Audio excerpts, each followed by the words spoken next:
Yo, guys, welcome back to Off the Cameras Boxing. If you haven't done it already, please click the subscribe button. We were initially going to start this actually at 7:30. Chris Congo fight came about, and you know what? We changed our mind completely. Guys, Chris Congo was dropped in the first round. Like, hang on, let me just get something out of my pocket. Chris Congo was dropped in the first round. You know how mad that is? Bruv, I'm watching the fight now. It's been absolutely crazy. Absolutely crazy, guys. Let me know what you guys think ahead of this fight. But, fam, this is not good, fam. This is not good for Chris Congo, man. But, yeah. Actually, we're supposed to start this at 7:30. But you know what? After this initial first round, I thought, you know what? We got to support the boy. Big up Chris Congo. Big up everyone as well. But fam, he's got to do better than Chris, man. Come on, Chris. Round 3. Where's your round 4? Round 3, yeah. Let's go. Chris Congo with a good jab. Come on, Chris. Come on. You got this. He keeps walking into that hook, man. He keeps walking into shots. He's guided his way through to the shots, but he keeps walking into them. I don't know what's going on.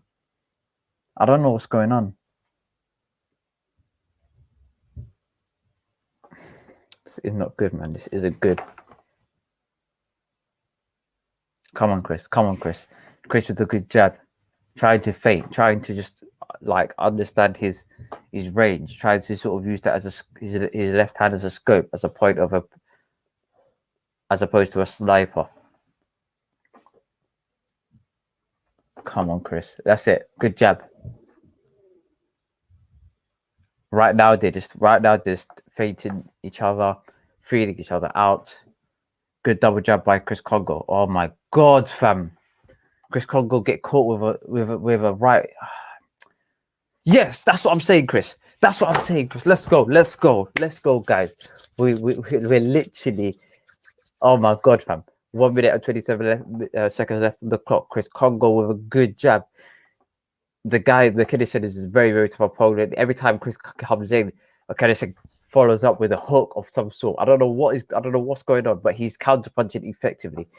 Very, very good from McKinney, and Chris Congo needs to set this up in the next couple of rounds. Otherwise, he's literally every time, fam. I don't know what is going on, man. I think he's going in too fast. That's what I think. I think he's going in too fast, and therefore he's getting caught with a very good counterpunch shot by McKinney, and yeah, man, Chris needs to step up the levels the next couple of rounds. 45 seconds left on the clock until round 4. Let's go. Good. Is this guy southpaw? No flipping wonder, fam. No wonder, man. He's getting caught with some funny angles, man. This guy is southpaw. Of course, bro. Of course. I knew. Come on, man. Like, that's it, man. Let's go, Chris. 15 seconds left on the clock. You've got this. Step it up the gear and double up on the efforts. That's it. Good jab by Chris Congo. Chris Congo is looking very good in these rounds. Chris, man, even though he was aggressive with the good jabs, I'm afraid to say he's losing this fight on my scorecard. Like, he's losing this fight. Like, for me, it's not looking good for Chris Congo, man. I don't know what's going on. I have no clue what's going on with Chris today, man. He doesn't look like he's on it. He doesn't look like he's... I don't know, man. Something's wrong with Chris. And Chris, man, he needs to step up the gear, man. He needs to step up the gear.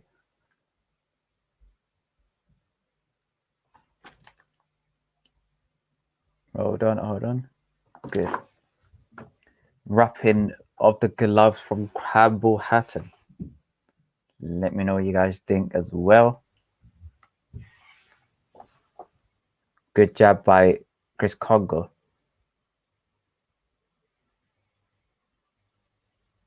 That's it. Oh, fucking Chris, man. He gets caught with that right, like that left hook, man. He keeps getting caught with that left hook because that is, for me, that's Chris, man. Go flip and step up the levels. I don't know what's going on, man. I don't know why he's leaving himself exposed. He's dropping his right. He's dropping his lead hand. No wonder, man. No wonder. He's getting caught with the southpaws. He doesn't, like with southpaws. You've got to almost just. Usually, you use the jab and you rely on the jab and you aim on the jab. If you fight with a southpaw, you've got to apply that right hand a lot more.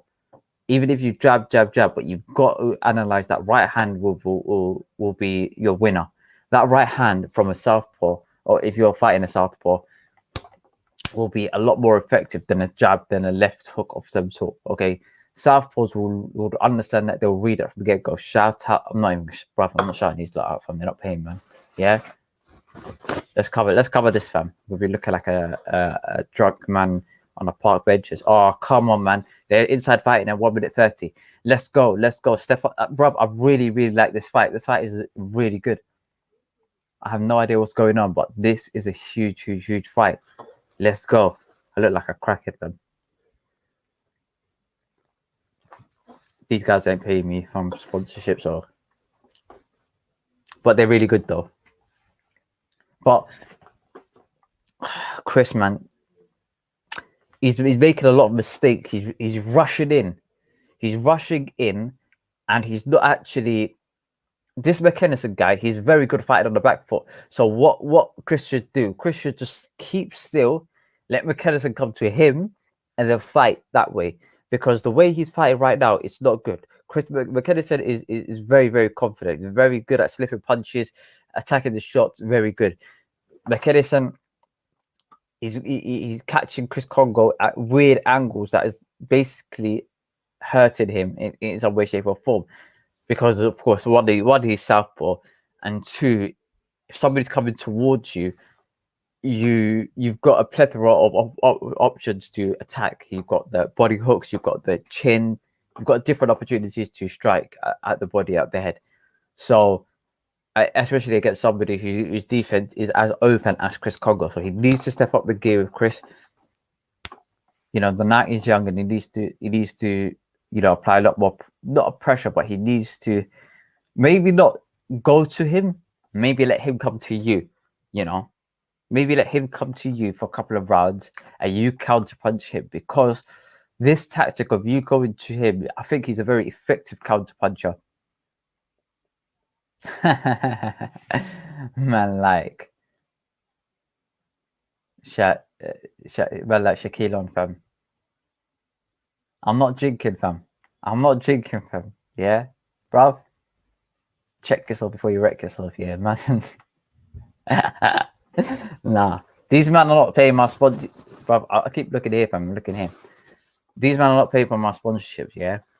So I'm gonna move like a crackhead, yeah, on the park bench in the middle of the night, fam, yeah, with the brown paper packet, yeah, and a packet of cigarettes, fam, yeah, chilling on the park bench with their mates. No problem, and a trolley there on the side, yeah, for everything that we might collect on the street. Yeah, that's what I'm on, fam. Yeah, come on, man. I'm on this Good Samaritans vibe, fam. Yeah, if they're not gonna pay me, I'll cover this thing, fam. That's what I'm on, fam. Simple. That's how these large companies get free promo, you know. On Matt Macklin's card, he's got Congo down, and same here. very, very, very poor from Chris Congo earlier on, and he can't start as slow as he can. Where is the Delian? Man, where does the Dillian fight? Fam, the fight is it's tough, man, because they can knock each other out, and then the next fight they can knock each other out, and then the fights will come very, very soon. But I believe it's at around, I'd like to say in a couple of hours, but then again, with these sort of fights, like I was literally planning on jumping on this at 7:30, and the last fight was a heavyweight fight, and they knocked each other out, spark code. So, and that's what made me jump on this quite earlier on. So, I would say safe bet is around quarter to 10. But yeah, that should be the fight. But come back afterwards, yeah, big man. So yeah, like Chris Congo, man, good double jab. McKinnison is driving forward, and he's not actually jabbing to drive forward. He's just going in forward, feinted, and he's throwing funny shots, bruv. He's jumping up with his shots. Like, do you know what I'm? Them cartoon network shots, I mean, you duck down, you use your legs as springboards, and you jump up like bang, like that way, like you're doing some sort of cheerleading. Yeah, that's what he's on, fam. I don't know. It's not orthodox, fam. And every time Chris Congo whacks him on the jaw, it looks like this guy is going to drop, but he must have some funny. This guy is funny, fam. He's very weird, fam. I don't know what is. He's punching like he's reaching for the stars, fam. Yeah. I don't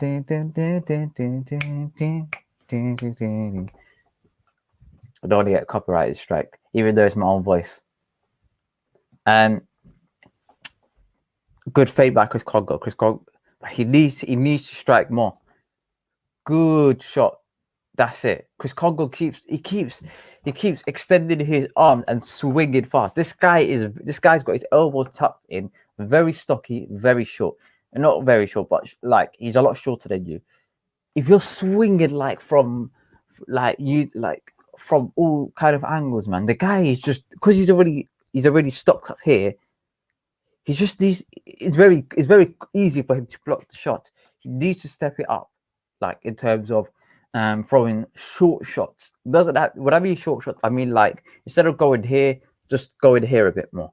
You know, go in here a bit more. Strike like and also as well, I can understand his hands are a bit too high, and he needs to drop his hands slightly, and just like carry on. Just carry on, but don't rely on the jab, because he's relying on the jab as if this guy's an orthodox fighter. This guy's a southpaw fighter. He needs to step it up the gear, step up the right hand, vary his punches a lot more. The guy is southpaw, therefore you don't fight as if this guy's an orthodox fighter. He needs to become a lot more vigilant in his striking. But round 6 is upon us. The guy is not good at hook. He's not good at jabbing. He's got a very good defense. He's good at parrying the shots. But I don't know, man. He's very unorthodox. Good. The thing is, the balance and the footwork of this fighter, I would say most of them is the balance. It's so it's not good, and I don't know if it's Chris dragging his head and he keeps fumbling his feet. Chris is coming up with good shots, but Chris needs to. I think he needs to apply a lot more power as well into the shots. He could do a bit better in terms of the shots. Man, like you men are doing for. Come on, fam. Big man. Big up. Shout out you, man. Yeah. Shout out. But fam, big man thing, yeah. Hey guys, let me know what you guys think in terms of the Dillian fight. Yeah, let me know what your predictions are. Let me know, etc. So, but Chris, man, Chris, I don't know what he's on, man, tonight. I don't know whether he woke up on the wrong side of the bed. He looks like he was half asleep for the first couple of rounds. Chris, man, Chris, he needs to do better. I don't think this guy you could take him out. So in my opinion, I think it's just going to the distance, and I think Chris will take this to the distance. I have him lose. Last couple of rounds, he's won. So round 4, 5, and 6, he's won. However, the first 3 rounds he's lost, and this is coming up to round 6 now. So far, I would say he's winning this round, but only due to the fact that he's throwing a lot more quantity of shots. You know, his quality of shots isn't as good as his opponent, but he's there. But he's also throwing a lot more shots, and that can't be unnoticed. Good jab from Chris Congo. Very good defensive work by McKinnison. I think that's what's his name. I could be saying his name completely wrong, but you know,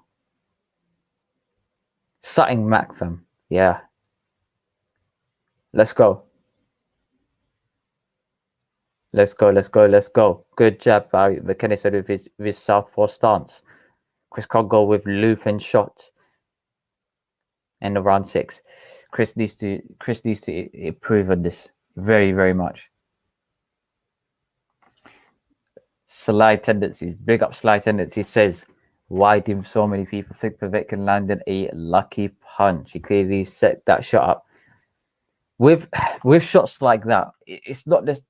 I think what they mean by lucky, as in like, put it this way: if somebody's like in football, let's say they're getting dominated, yeah. Every shot you're like the opponent is doing is hitting the bar, hitting the post, etc. You're getting hammered, yeah. You get the ball, you go on the halfway line, and you score, yeah. Even though that was your intention, it's circumstantially that was an unlucky, fortunate events, you know. And from that standpoint, I believe that's why people think he's lucky, because he got dropped twice. And for him to come back is very, very lucky. The circumstance of him coming back was very lucky, especially by way of knockout.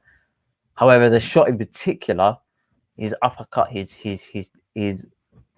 way he set up the shot, his tactic and his skill level, for me, wasn't lucky. It was skilled, but the skill was only there because, like, it was lucky for him to win at that point. Put it this way. You know, in my opinion. But Sly Tendency come back with saying, I'm a fan of Deontay Wilder. Sorry, Wilder. I'm a fan of Whyte for sure. I hope he wins against Deontay Wilder. Deontay Wilder is a bomb for dodging him after all this time. That's the thing. The thing is with Deontay Wilder, I don't think Deontay Wilder shouldn't have the power to dodge him. Especially having the WBC belt with Dillian having the mandatory position for 1,000 days, being number 1 at that point. He shouldn't be in the position, and Deontay Wilder, to an extent where he's ducking him, because you've got the belt. If somebody's in a mandatory position, it shouldn't be the case where you're ducking them. It should be the case that you're gonna have to fight them. Now you could postpone that for like an undisputed unification bout.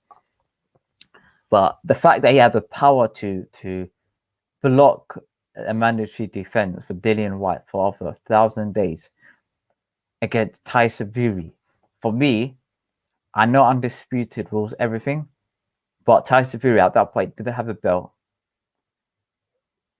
At that point, it's just, especially after that year, then who did he fight? Before Dominic Brazil. Dominic Brazil was 4th ranked when he fought him.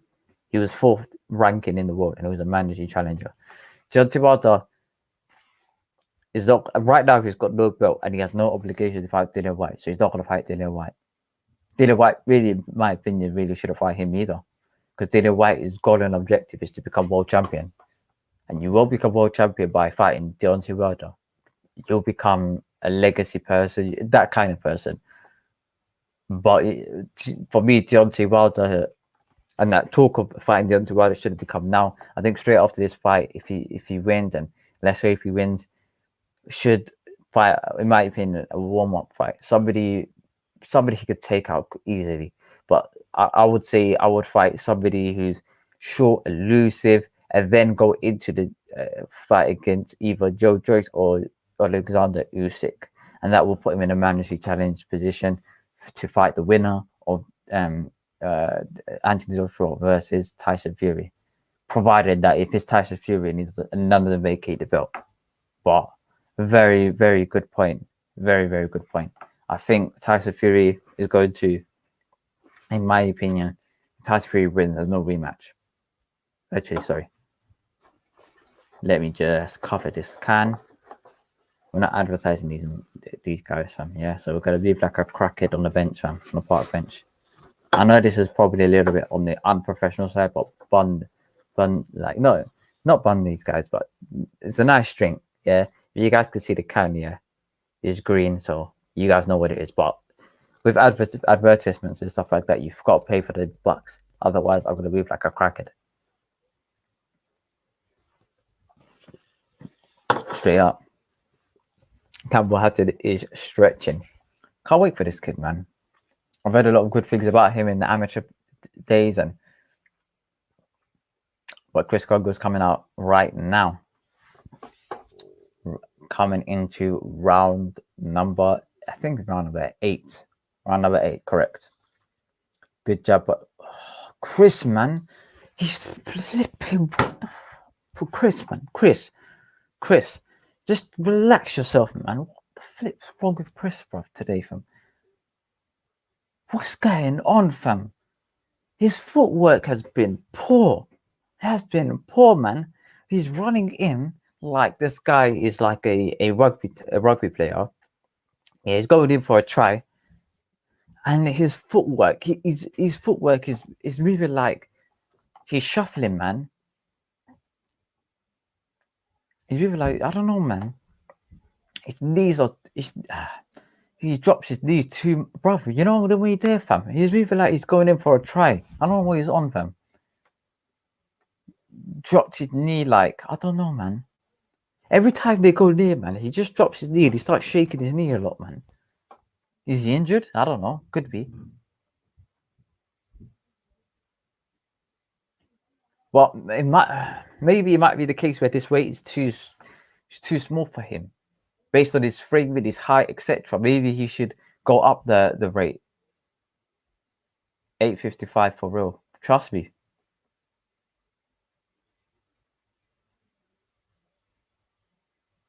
Not good, fam. The WBC. Bruv, this is what I'm saying, yeah. I'm a radicalist, yeah. So I come from this mad. I got mad suggestions about this, yeah. Burn the belts, fam. Scrap all of the belts. Matchroom should have their old belt. Do you know what you should do? Sign a couple of PBC fighters and a couple of what's it called? Bob Arum fighters. Team up with DAZN. Get some billionaire guy involved, yeah. Pump money into Matchroom, and then just have like one massive belt, yeah, and call it like the ultimate boxing belt. I don't know, like a UFC type stuff, yeah. Put everything into one belt. I know Tyson Fury is not going to fight for the belt, and I know Deontay Wilder's not going to fight for that kind of stuff, yeah. And a few other PBC guys, but the other PBC guys, the Gervonta Davis and stuff like that, put money in their face, bro. They're calm, fam. They're calm, man. So have like one Matchroom belt, yeah. Bun the rest of the guys, fam. Straight up, yeah. You might be the first couple of years. It might be a point where there's better fighters outside of boxing, but outside of the Matchroom belt, like in UFC, there could be somebody who's I don't know, a lightweight who's better than the current lightweight in Bellator. But it should get to a point when you pump money in, and you pump a lot of money in, then from that standpoint, there should be like one unilateral unified belt, straight up. That's in my opinion, fam. Yeah, but it takes courage, like from that standpoint. If the thing is with Eddie Hearn, he's got a slight problem because his dad owns the company 100%, and his dad won't sell 15% of the company to to a foreign investor or a capitalist investor. But literally, they had like with Dana White, he only earned like 6% or like 5% or something small of the whole UFC. The UFC is fragmented into multiple different investors, and if they want to make the sport of boxing a lot better, they need to pump a lot more money into boxing. How you do that? Foreign investment, straight out. Yeah, get Thriller, DAZN, and maybe Matchroom fighters all into one big room and say, you know what, big man, all of you lot, yeah, we'll all fight for that one belt. Yeah, Tyson and you lot. Well, Tyson's gonna retire anyway. After if he beats Joshua, which I don't think he will, but after a couple of Joshua fights, maybe one other fight, he's retiring. Deontay Wilder, like even if he doesn't want to retire, he's 34, 35 years of age.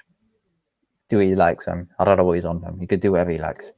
The rest of the guys, they're all in PBC are either old or you're looking at Gervonta Davis.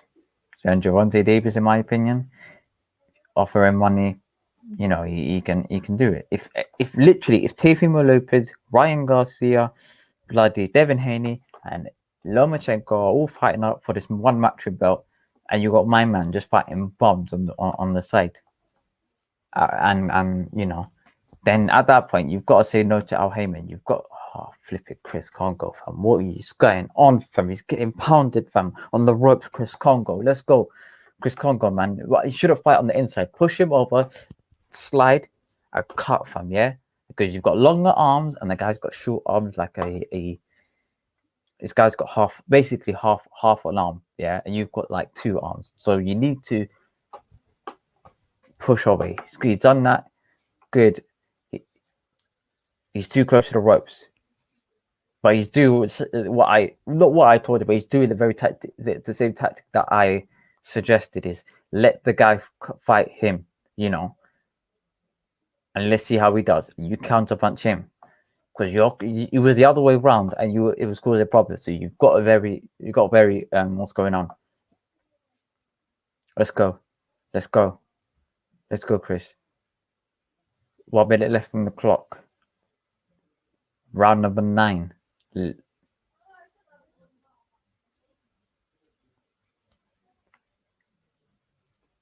All right. Who's after this? Let me check. Should be who is on the bill straight after this. Matchroom.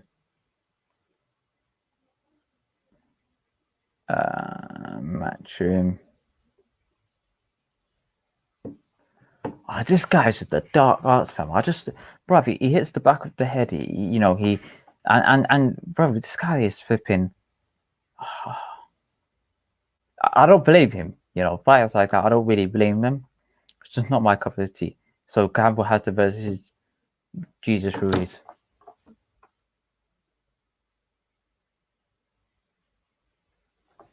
I was about to crack it in for it. Let's go, Chris, man. Let's go. Into the last round.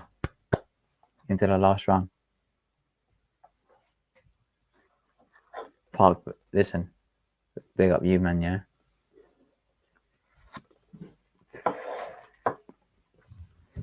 Campbell Hassan is training very hard.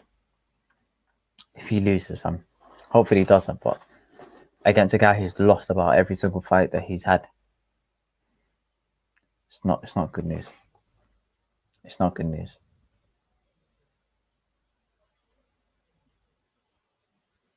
The whole University of Portsmouth, or some parts of the University of Portsmouth, are down to support Chris Congo. Let's go, man. Let's go. Final round.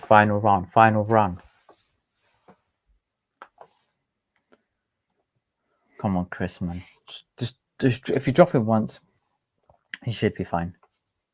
You should be able to win this, but just put your all into it. Whoever's left, just put your all into it.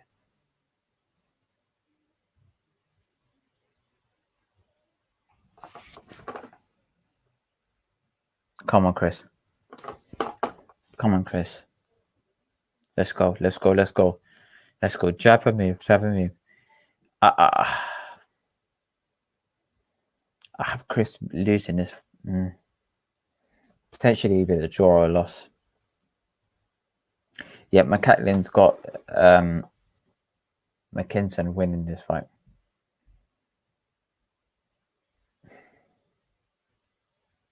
Chris, man. Come on, Chris. Come on.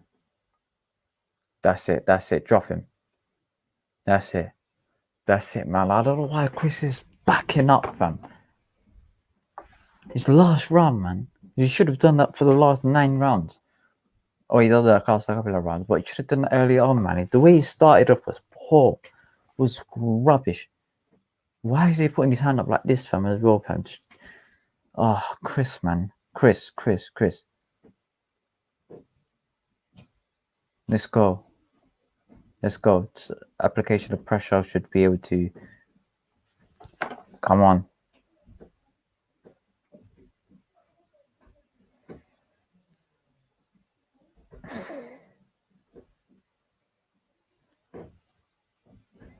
I think Chris potentially might have overlooked this fighter in his pursuit of the likes of Conor Benn, Florian Marku, Avanesiev.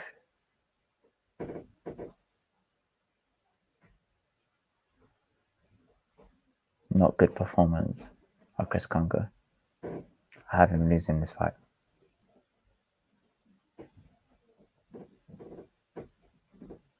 He's thrown a lot of punches,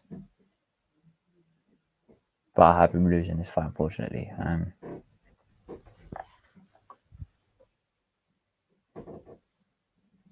Let's go. We're off to a bad start, guys. The loss of Chris Congo, but it is what it is. Not good, fam. Not good.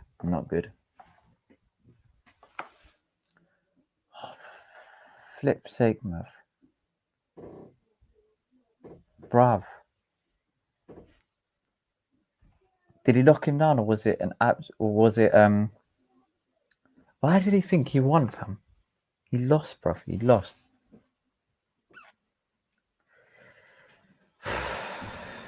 He lost, man. And that was not good by Chris. It was by Chris Congo, man. Very, very, very poor performance. Very, very poor. He thinks he won, but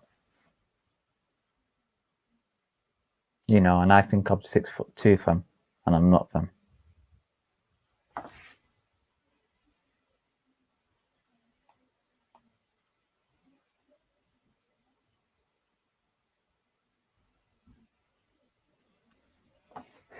Very, very, very poor, man. Very poor.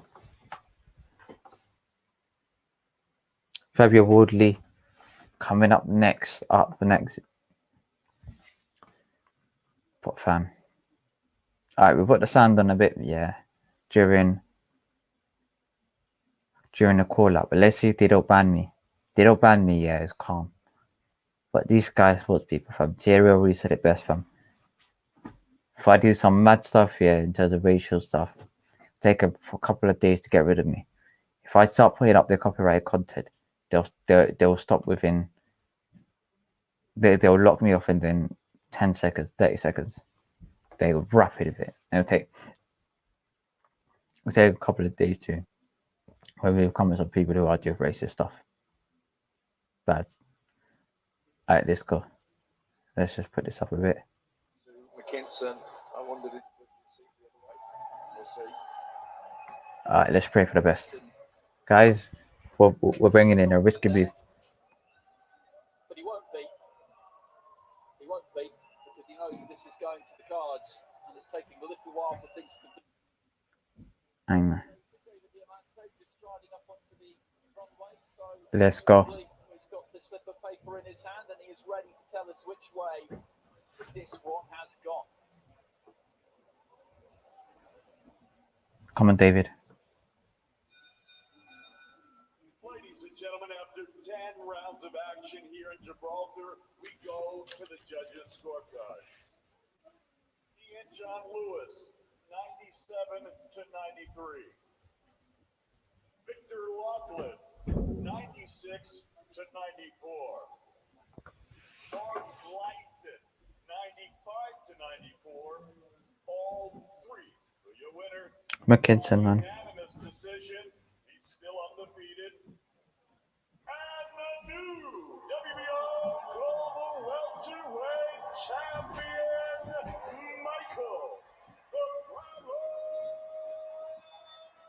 McKinson. Well, you can see what that means to Michael McKinson and his dad, Michael Banning. All right, guys, give me 1 minute.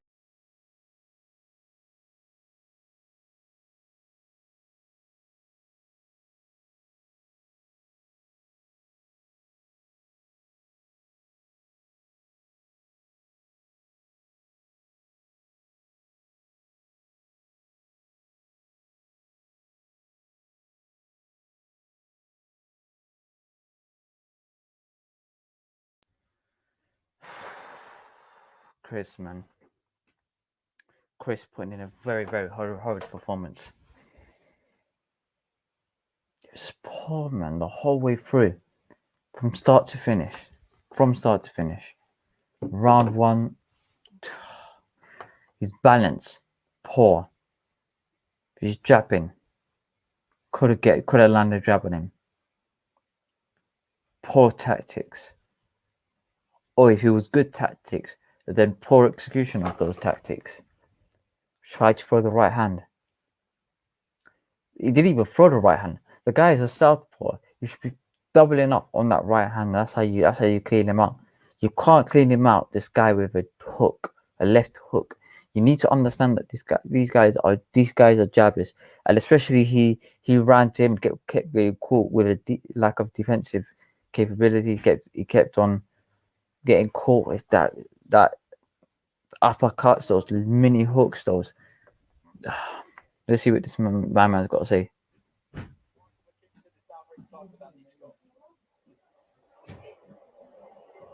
Michael, congratulations. You said tonight I can change my life, I can change my daughter's life. Try and sum up how you're feeling right now and your reaction to the result of the fight. I feel on top of the world. Firstly, I want to thank Chris, Dylan and Eddie for giving me the opportunity, because I've been waiting a long time for this. You know, this is my 20th fight, and I'm finally on the big stage. The winner stays on in it, so I just can't wait for my supporters, my Portsmouth fans, to be able to travel, crowds back at shows next time, and my Portsmouth fans will be able to be here. I see a couple of Portsmouth people in the building tonight. We did it. Nobody gave me a chance. Except me and my team and my city. My dad's a great trainer. We've been in it since the beginning. He's finally getting the credit. I'm finally getting the credit I deserve. You know, then shout out to the Royal family. I'm thinking they had a passing in their family recently. So big love to Tony and Louis and Oil and everyone in the Oil family in Portsmouth. Thinking of ya. Michael, just one quick one on the fight. How important was the first half of the fight? You obviously had a big first round. Chris seemed to close it up down the stretch. There was a lot of close rounds when he was just touching my gloves, and there was not a lot happening, and he could have nicked the rounds just on doing nothing really, but he was looking good doing it, you know. We had to change it up towards the end of the fight. My dad said we need to push on it a little bit and try, but Chris is a very dangerous fighter. Before this fight, I said in all of my interviews, Chris is the most dangerous 147 fighter in the UK.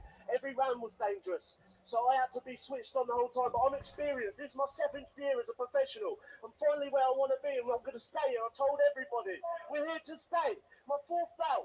I told my daughter I'll bring a bout back tomorrow, and I'm doing it. I've done her proud.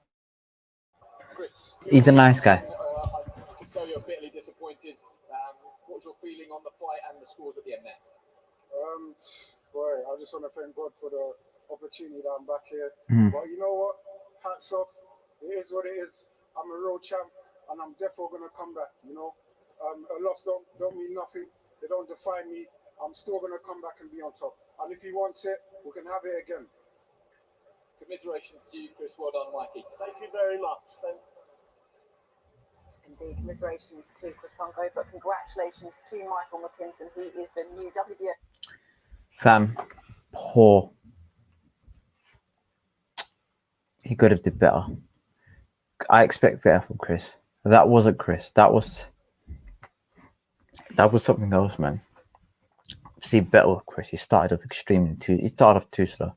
And the reason why he lost this is he was trying to get his foot into a fight that because you start off slow, that's kind of like a domino effect from the round to round to round.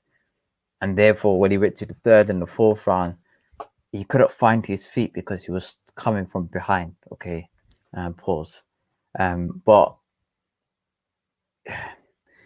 when you're coming from, when you are, on a deficit, you're coming from the feet, or you're losing the earlier part of the round or early start of the fight, then you've got to find your feet. When you find your feet, that's when you've got to strike. He couldn't find his feet because the guy who he was fighting was an unorthodox opponent who was southpaw and kept striking at him at random angles. Okay, so he is one of those sort of fights that you've got to go in with an amazing, like when I mean a very good tactic, he needs to go in with a good tactic as a level of a foundation. You can't go in and just jab, try to feel him out, etc. Because this guy is a very awkward guy who very skilled at counter punching, good defense, and Chris couldn't get anywhere near to him. So Chris, a rematch would be good. A rematch would be good. A loss doesn't define you, like he said, and he needs to go back and against McKinnison and right this wrong. But he needs to right this wrong because, like, he can't. That was his balance was poor. But then again, when you're fighting against a fighter who's very skilled at hitting you from random angles, you will be caught off balance. He kept rushing in. He kept jumping like he's when he tied his when they got in close, he kept dropping down to the floor. He kept bending his knees too much. I don't know whether it's a case where he's fighting at a very. I think he should fight at 154. My opinion. He's too small. Like not too small, but he's too. He needs to bulk up a bit more and go up the weight classes. 154 will be an amazing weight class for him. And that's where he can bulk up, particularly these legs, because he was he's getting thrown around a lot, and he needs to step it up the gear in terms of next fight, maybe against McKinnison, warm up and then McKinnison. But I believe, in my opinion, could he beat him in a rematch? The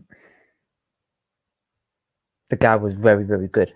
And usually I say this guy could beat me easily. Like the Warrington Lara, I believe Warrington, if he's in a better condition and in a better tactic, then he would win.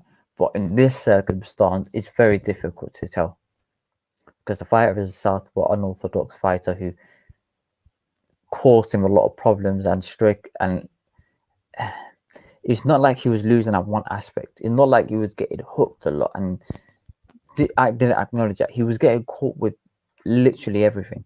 Like he was getting straight shots, like straight jabs, but not a lot of jabs. He was getting hooked a lot with the right hand, uppercutted a lot with the right, with not right hand, McKinnison the left hand, because of course he's southpaw. He kept both hooks, uppercuts, etc. And it was an inside fighting.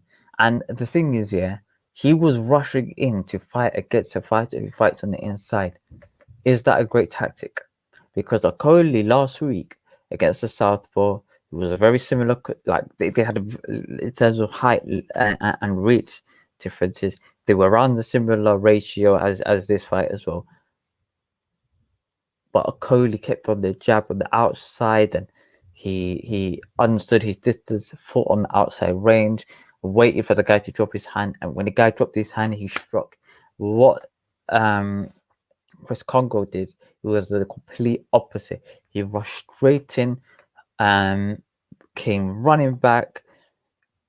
The guy fought at random angles, so Chris couldn't get his shot off. the Chris Congo also, his shots were not short enough. His shots were not sharp enough. His shots were very long and rangy and wide. Against somebody who's short, stocky, you need to sort of keep at that level. You can't just open up your hands like you're, Leonardo DiCaprio in the Titanic film. You need to step this up, Chris Congo, man, because that was not a great performance, and you could do better. But in my opinion, the things that he could do better is change of tactics. That tactics was very poor. Every round, literally every round. I didn't see him winning this fight. As soon as he reached the third or fourth round, I already saw him winning this fight by a KO. Okay, and that is not a good way to start. That is not a good way to approach this fight. If I see your only way for you to win is by KO, and the guy you're facing against can't be KO'd, it's a very poor turn of events that came about. But now we fight coming on to the next fight, which is Campbell Hatton.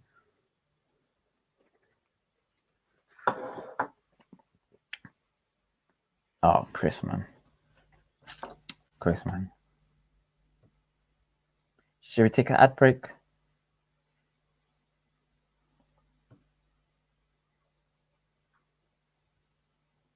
Yeah, might take an ad break, guys.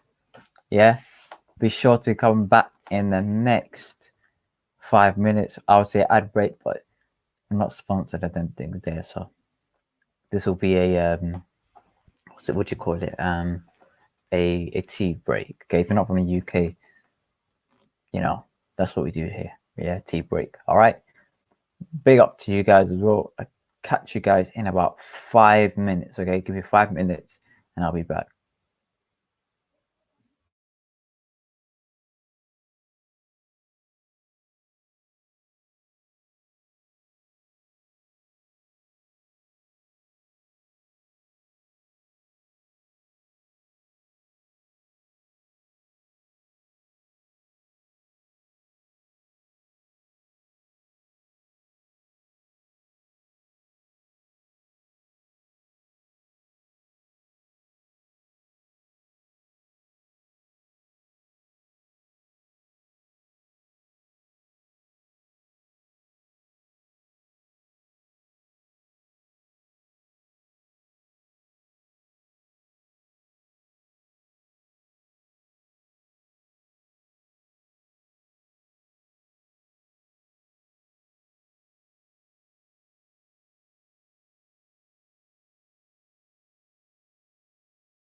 Big up, big up, big up. We are back from a lunch break.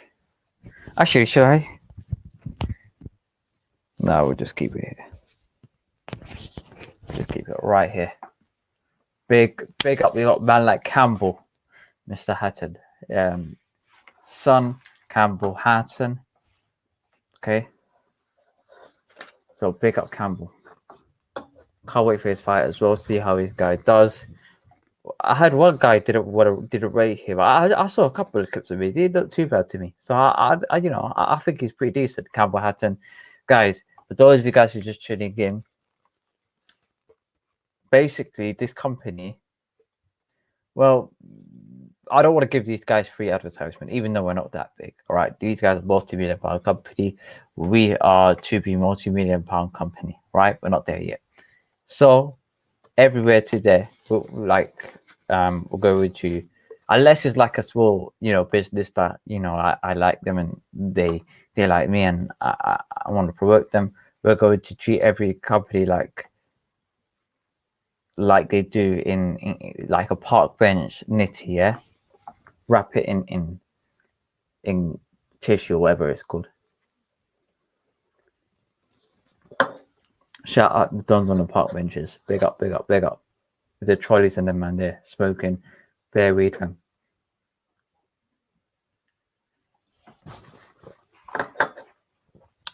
Alright, boom. Campbell Hatton.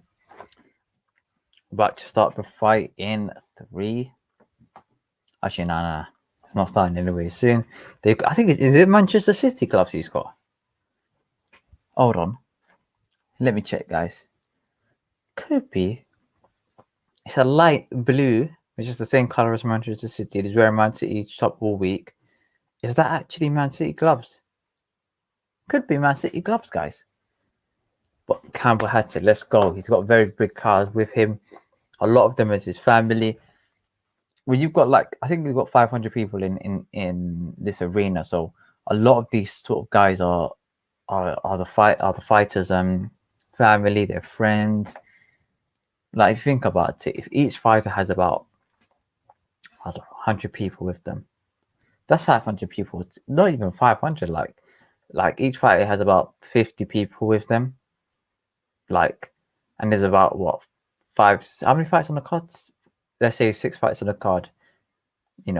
Times it by 2 fighters each card is 12. If everyone's got 50 people, that's literally 600 people, and they would even pack up the stadium. So I guess it's just very small family and friends that are going to Gibraltar. But I don't think none of them are from the UK, because the UK lot can't necessarily come unless they came before and they took like a 40-day quarantine. But Campbell had to right off the gate with a good hooks to the body. Okay, I understand. Okay, cool. Let's go. He looks very rough. He looks very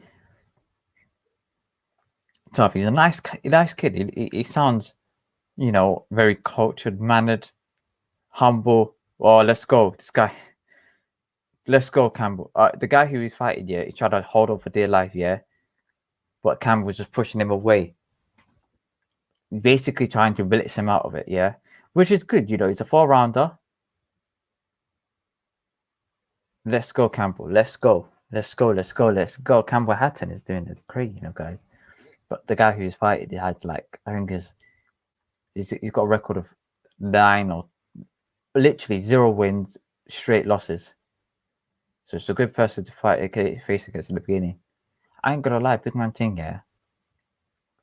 So this guy's got 0 wins and 4 and bare losses, so 10 losses, I fancy myself, fam. I fancy myself, fam. How hard could he punch? If he's got that many losses? Even though he looks good condition.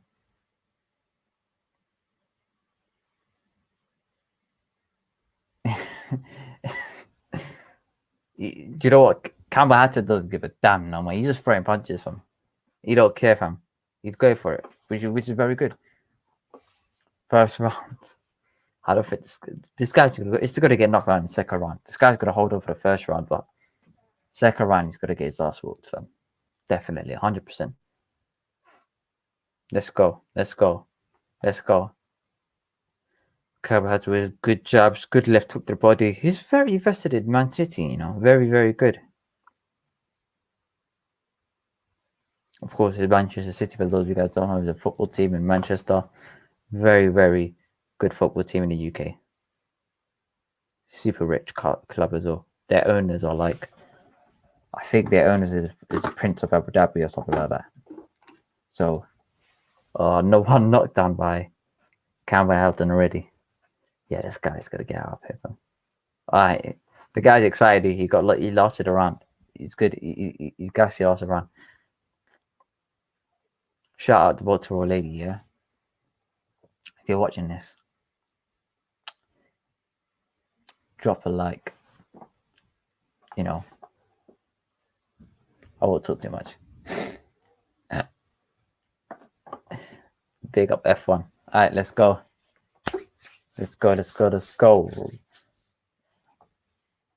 You know what?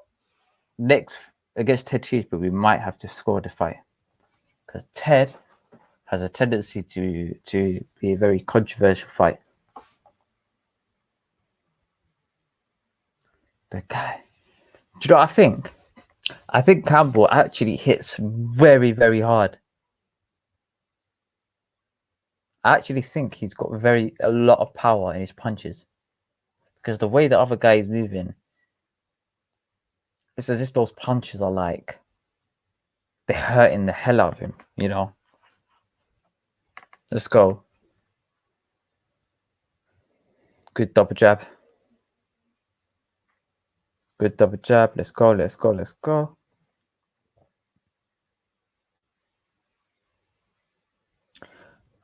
Just run in, fam, and blitz this guy, fam. It's your debut, fam. Let's go, fam. Let's go for it, fam. The guy's got 9 losses in the record, fam. What can you do, fam? I ain't gonna lie, fam. Frenzy does not lie. Whoa. The guy's coming up with a good 1-2.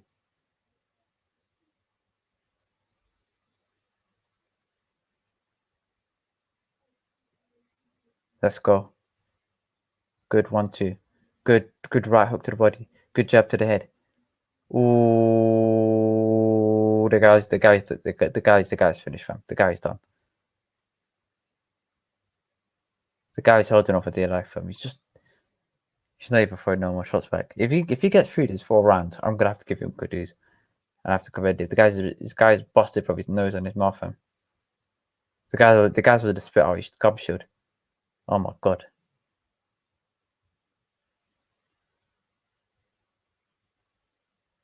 That's it. The guy's trying to hold on for dear life. Boom. Boom. Campbell had to put him on the corner ropes. That's it. It's over. He's got to clock him down.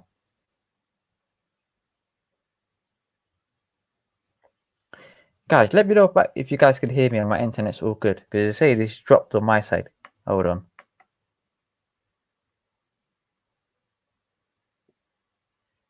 Hold on. Should be back now. Should be good. Let me know if it's messed up, guys. My internet, because it looks a bit unstable from my side. But yeah, Campbell Head is getting this guy up here. 45 seconds left in the round. Let's go.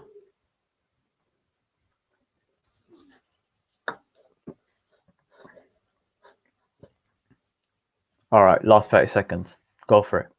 Just go for it, fam. The guy is dead, fam. What can you lose, fam? The guy is just dead, fam. The guy can't. That's it. Good. Don't tell me Campbell Hatch is dead. Don't tell me Campbell Hatch is drained. He's drained. Oh, the guy, man. He's holding up for dear life. Very good conditioning. You can tell. You can tell he trained super hard for this fight.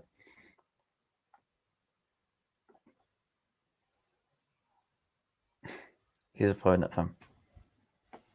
His opponent's like his opponent's not having it, man.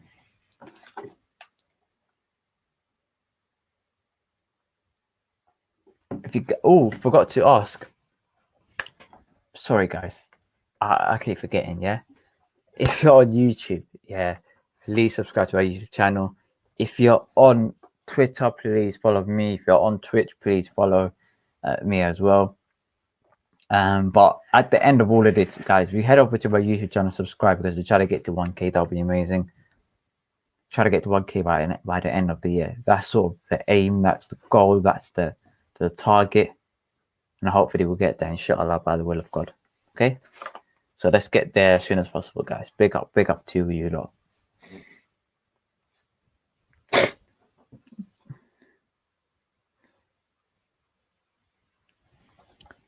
Yeah, Campbell looks like he looks a bit more drained, but I still think he's got enough what's in the tank to take this guy out, man. In my opinion, he's got enough, man, to take this guy out.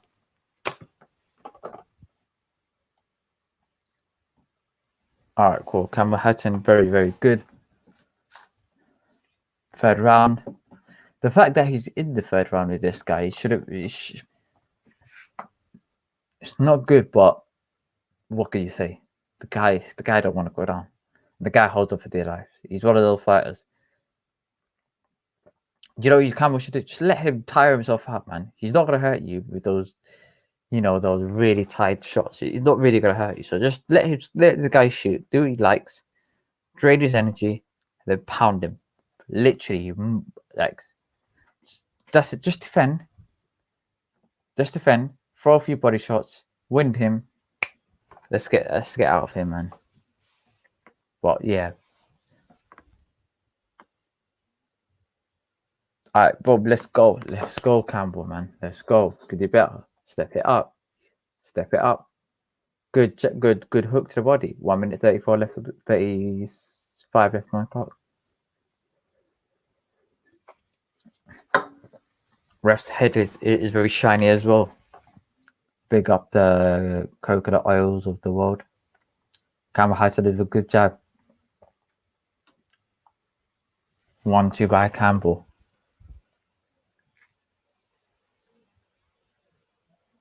Good shot by Campbell. Let's go. That's it. Strike to the head. The guy's covering his body a lot. Strike to the head. Take his head off. Lick off his head, fam. 1 minute left on the clock. Let's go. Step up the gear. Step it up. This is the third round. Well, I think Campbell's looking really tired, man. He's looking dead, fam. So why is this guy tired, fam? The guy looks knackered, fam. It can't be just me, fam. Can't be me, man. Can't be. The guy's looking knackered.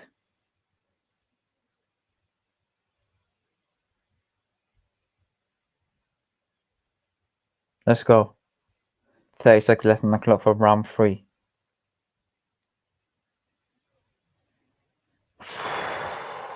It's not good for him.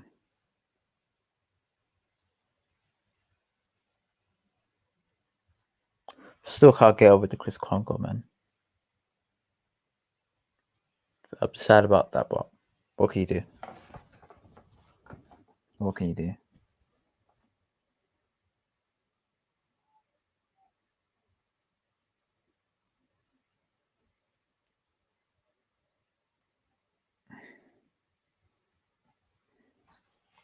Good Dillian Whyte looking sharp, fam. Walking in with leather gloves and a hat, fam. Big up Dillian.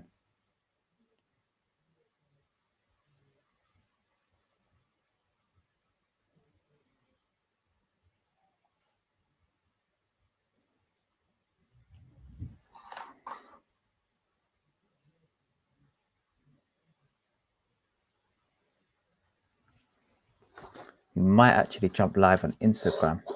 I don't see why not. Might be jumping live on Instagram as well. Hold on, guys. Could be.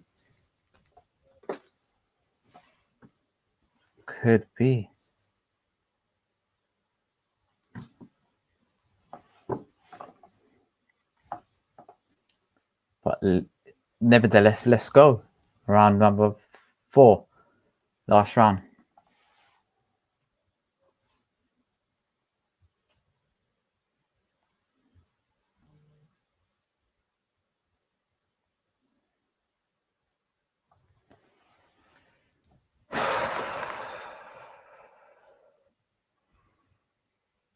Chris Conco looked poor, man. I'm sad about Chris Conco, man. Annoyed, frustrated. Chris, man.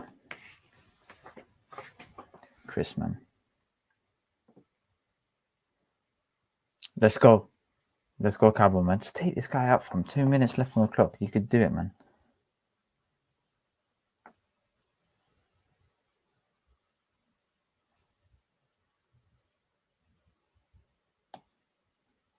Actually, let's see.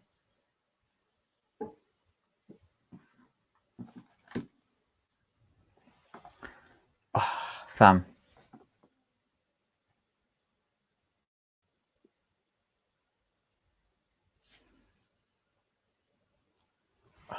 This guy. Let's go. Good jab. This guy looks like he's out of energy, man. Is he too heavy? It could be the fact that he's too heavy. Could be the fact that he's too heavy. Doesn't seem as light as he can be.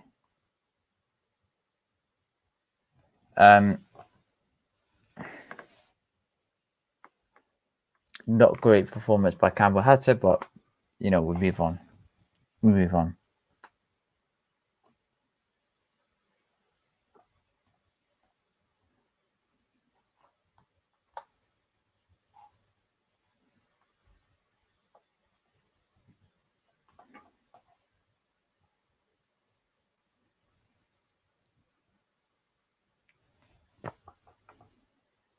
All right. Campbell is putting in half decent performance. Blown for the first couple of rounds, he done well. Last couple of rounds, he just gassed out.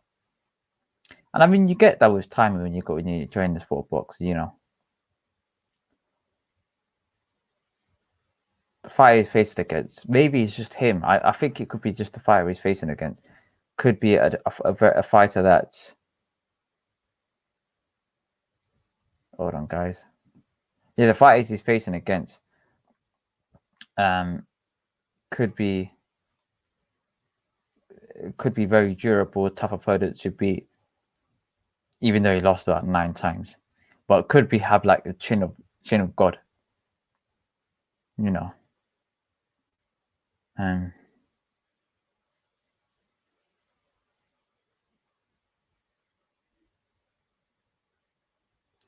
But yeah, man. Actually, let me tweet this one thing, fam.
I want to see what they say straight after this. I want to see what his dad say. I want to see what his uncle says, and yeah, man. I want to see what they all say.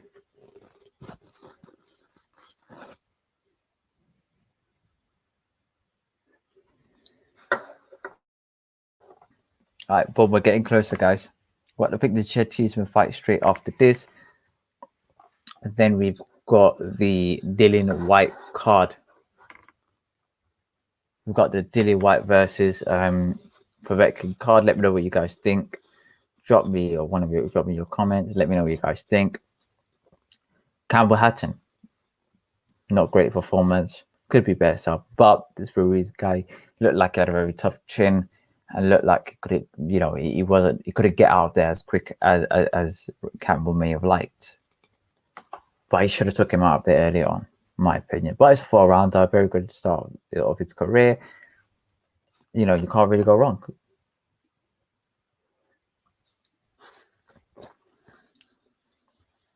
All right, boom. But yeah, man, let me know what you guys think. Also, as well, Chris Congo.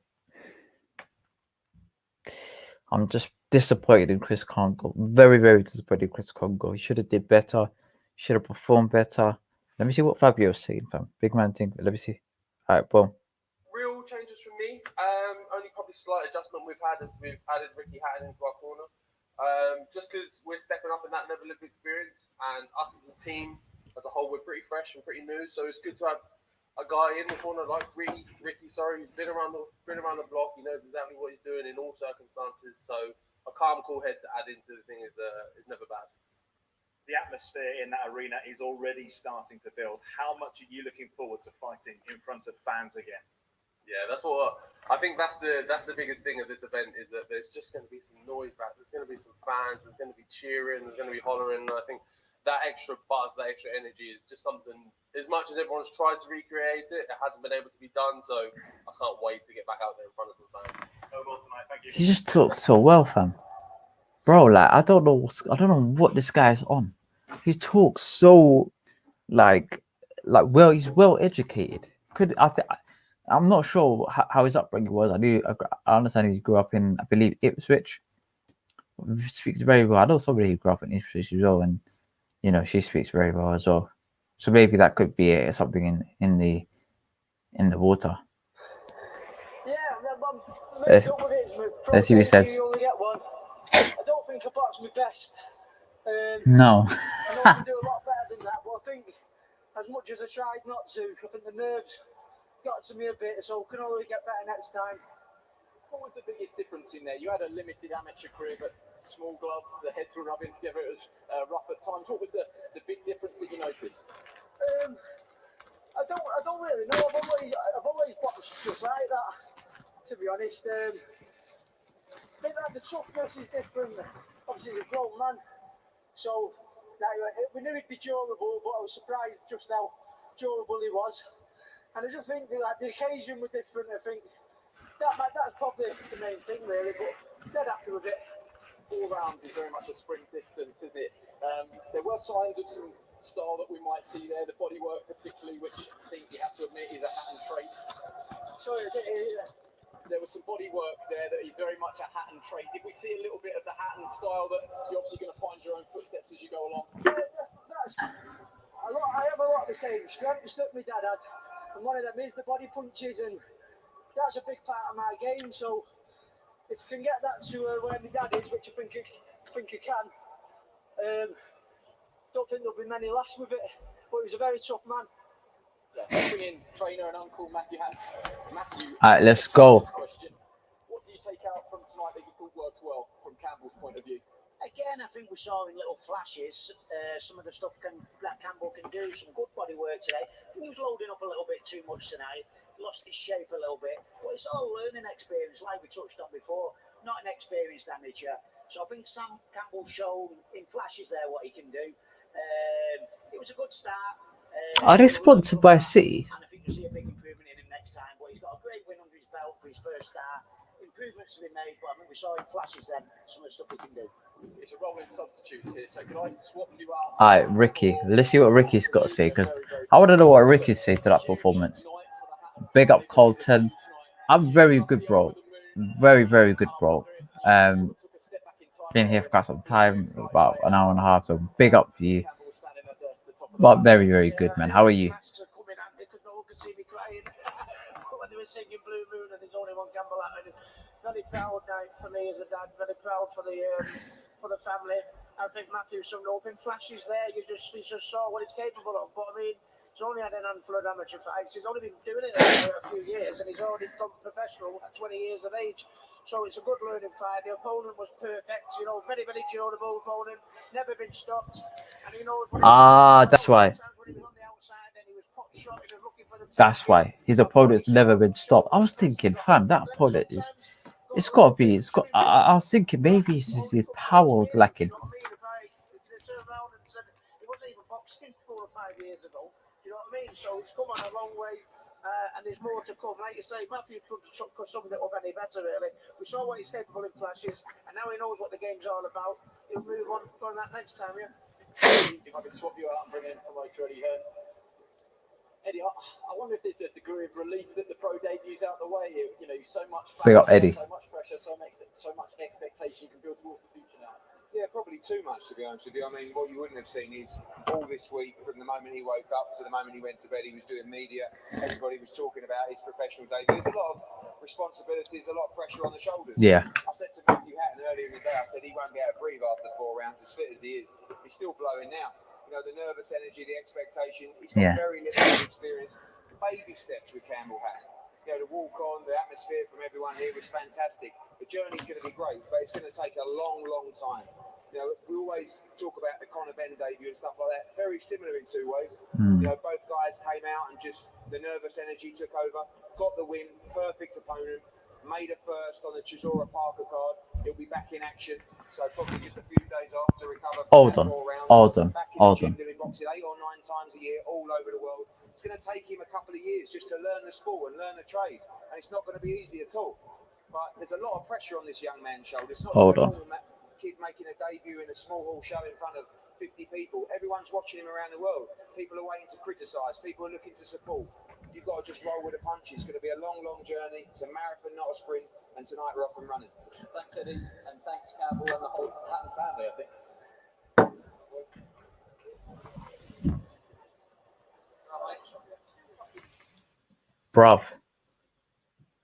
Bro. Big up Colton, yeah. Bruv. 8 or 9 times in the year. To be fair, in my opinion, that's 258 management for you. Like, that's Anthony Joshua's pull. if you're under his wing, if you're under his management team, you're gonna get Sky Sports shows without a shadow of a doubt. He's done 2 pay-per-view cards as part of his debut. However, he's very, very good for the first couple of rounds. Made a lot of mistakes though. But it's his first. It's the first day. It's the debut fight, man. So I can't like, you know, I can't fault him in that way, shape, or form. But it was very, very good in terms of just debuts, etc. Like, good debut. But now we've got. Let me just check who's on the rest of the card.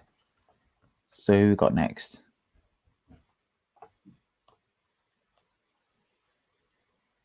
We've got Ted Cheeseman. Then we've got the Fabio fight. And then we've got the Dillian straight after that.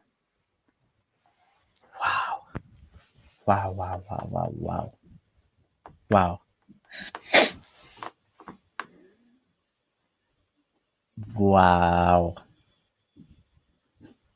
Good performance by Campbell Hatton. And then you will take it from there. All right, guys. Well, we might take a bit of a break until the next fight. Shout out Sky Sports. We're going to take a 5-minute break, ad break, guys. So stretch those legs, and we'll see you guys in a bit. Peace.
Big up, guys. We're back. Techiba versus whoa. Yeah, Techiba versus got this guy's name from, but this is for the British title. JJ Metcalf. Of course, Techiba with 16 wins. How many by KO? 9 by KO with 2 losses. Techiba is not really a huge power puncher, so this might be a sneeze fest, guys. Yeah, I can't lie to you guys, but JJ Metcalf, 21 wins, 30 by KO. Guys, I'm afraid to say this. We're going to be in for a rough ride.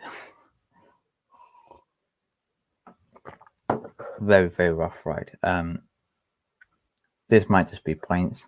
This might be, Techiba's last fight against Sam Egerton was very, very good fight. Because I think it's the styles of fight, like Sam Egerton kind of applied a lot of pressure towards him, and that basically gave Techiba the idea of the fight or flight mentality. So I can't wait to see him in this fight as well. But Anna Woodhouse, she's looking today, fam. I don't know what's going on today, fam, but big up her, fam. Yeah, big up her. Yeah, I know she probably definitely not watch it because she's on Sky Sports, but today, fam, I don't know, fam. It's different today, fam. All right, let's get cracking. Fight. Let's go. Boom. Techiba versus JJ Metcalf. Techiba, last 5 fights was a win, loss, draw, loss, win. One of those draws was actually my opinion, a win, and one of his losses, he was hard done by. So that was tough.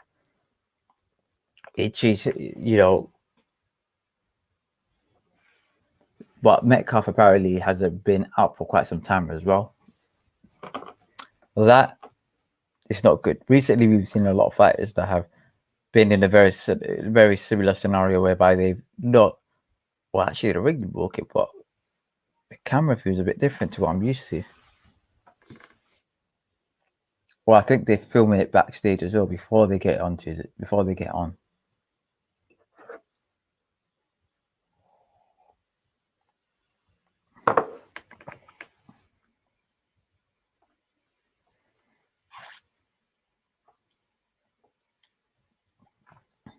All right, boom, let's go.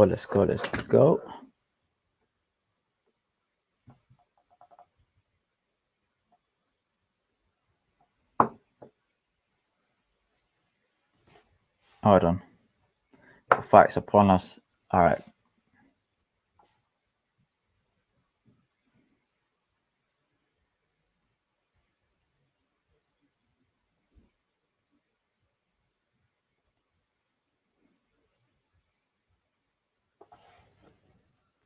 JJ Metcalf is out, looking like a shadow warrior, legend on the Shaolin Temple.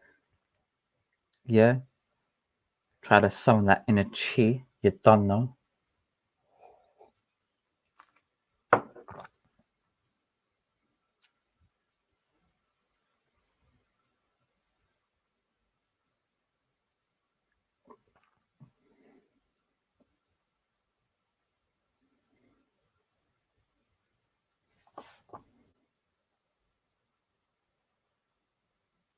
Good. Hold on.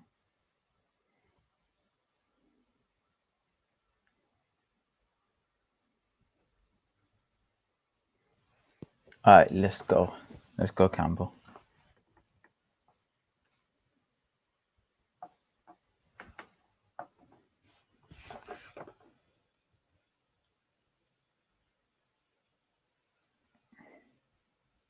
I mean, not Campbell, I mean Ted Cheeseman. I just not. It's annoying, fam, the fact that Chris Congo lost, man. It's crap, man. It's crap, man. It's jarring.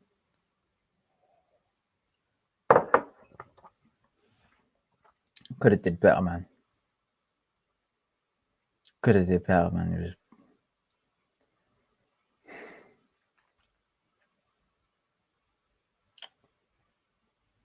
Gets that guy. That's how life works. You win some, you lose some. But that was a very bad loss.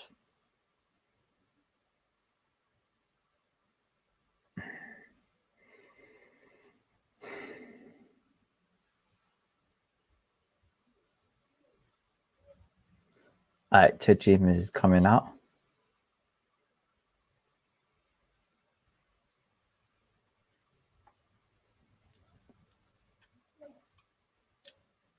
They could have did better with the effects, man. Even if it's a bit better, man. Like, they literally came up to the exact same thing. Literally the exact same thing. I think what Eddie Hearn does is he promotes the events and not the fighters.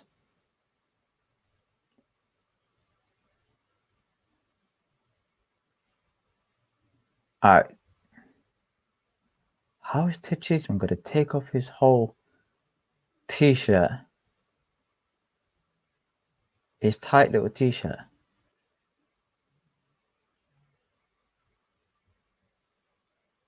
Alright, boom. Let's go.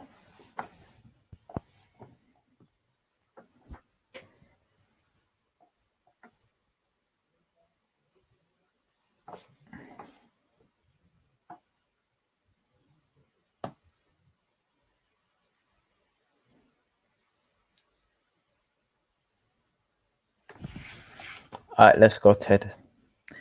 This is going to be painful, guys, to watch.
Alright, boom, let's get started. Ted Cheeseman is fighting JJ Metcalf. It should be a good fight amongst them. Should be a good fight. Right. Can't wait for Dillian Whyte. Hopefully he should win, man. Let me know what you guys think in terms of the predictions. Do you think Dillian Whyte will win? Do you think can he win? Let me know what you guys think. Still bummed about Chris Congo, but we'll move on to the next fight. Actually, the Fabio Wardley fight, really cannot wait for that fight also. Fabio Wardley should be a very good opponent. A very good fight for Eric Molina. Eric Molina, is he past his best? Yes. Is he a journeyman? Yes. Can he beat Fabio Wardley? No. That's my 2 cents about it. I don't think he'd win against Fabio Wardley, but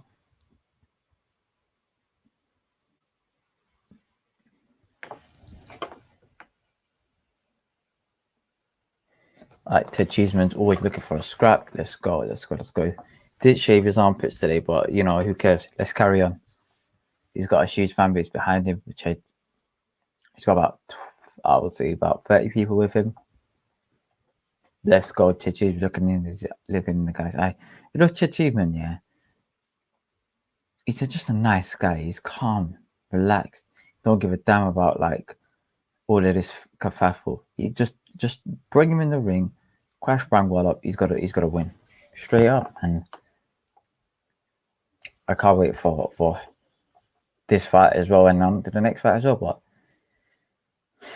yeah, based on records, it doesn't look like they're gonna knock each other out. Apologies, guys. I was up call really early. I was in the early meeting at 9. All right, boom. Let's go. Good. Cheeseman's off with a bang. Right hand by Cheeseman. Wow. JJ Metcalf. I was about to say Sam Egerton. Metcalf is Cheeseman with a good uppercut.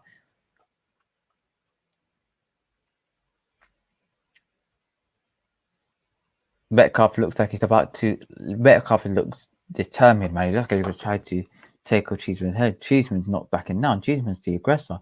But Metcalf, like, he's not giving up. He tried to duck down. Very good defensive work by JJ Metcalf. Okay. I'm just going to say JJ for the rest of the fight. And cheese. Okay, just make it a bit more easier for me. Good. The fight, they're going in right close. They're almost kissing each other, okay? Good jab by Metcalf. Metcalf with a good 1-2. Trying to roll. Good jab by Metcalf. Savag said can't get his shots off. Every time he's thinking about taking his shots off, Metcalf comes forward with an answer. Churchi's been trying to just hold on and defend and then hit with the counter punch. But Metcalf feels like he's got a lot of power. JJ. Let's go, JJ. All right, cool. Good hooks, body shots. Churchi's looks like he's really hurting in the early parts of the round. I don't know what's going on. Where's the fight? The fight's in Gibraltar. Oh, the fight's in Sky Box Office. Killer Ray. Or Carly Ray.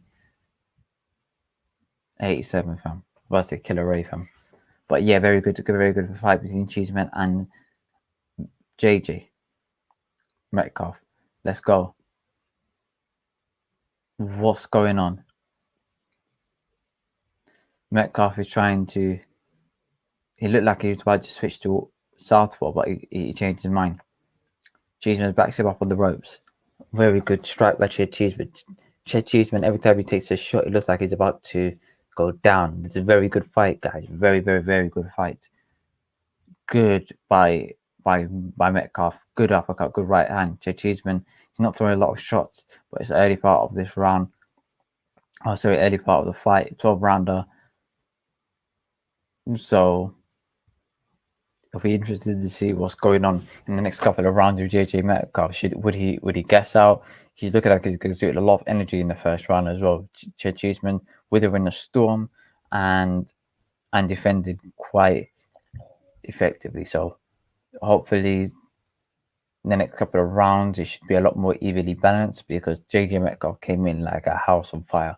Very good interest by Metcalf. Apologies, guys. We are knackered, fam. Big man thing. We are knackered. But the show must go on. Yeah? Shout out Leonardo from DiCaprio, fam. Shout out. I think I got that book as well. The Way of the Wolf. I need to read that. But yeah, very good performance by JJ Metcalf. Early round, I would say it's him.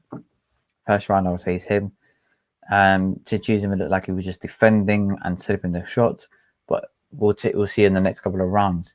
Cheeseman can easily step this up in the next couple of rounds, and then we've got a good fight on our hands. Good Cheeseman. Looking like he's ready to go. He's got a bit of a cut as well. Or a bit of bruising under his right eye.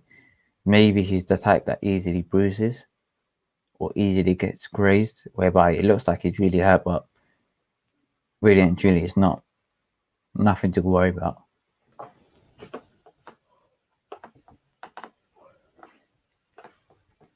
Alright, boom. Metcalf is applying the fight going forward.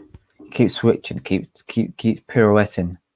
Right now he's gone southpaw. I don't know what's going on, but every time he switches from orthodox to southpaw, I don't understand his strategy. I don't know what's going on here, fam. But Cheeseman got a clear plan, clear idea of how he wants the fight to happen. But yeah, very, very good. By Metcalf, good uppercuts, etc. It looks like he's stepping up the gear and applying himself. light bounce on the toes. Ooh, good hook by Cheeseman. Cheeseman looks like he's about to add a bit more pressure, but then he stepped back again. This is a great fight. 1 minute 45 left on the clock. I thought it was a snooze fest, guys, but I'd rather have this than great fight. Great fight on the card, fam. Let's go. Good one too. All right, let's go. Let's go. Good hook by Cheeseman. Yeah.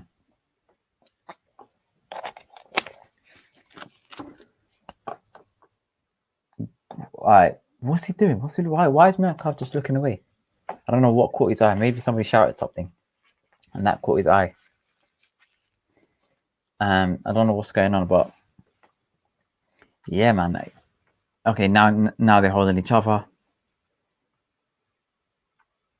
It would be a shame that they both gas out in the early, like halfway through the fight, and they're just basically slugging out for the rest of the fight.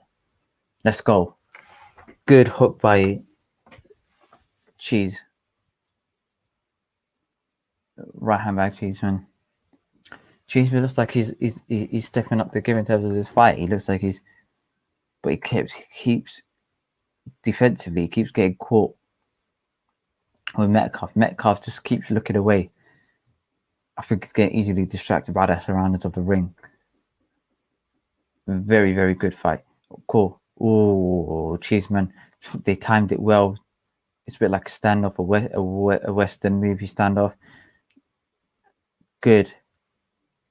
One. All right, cool. Second round completed. Guys, let me know what you guys think, because this is a great fight. Very, very good fight.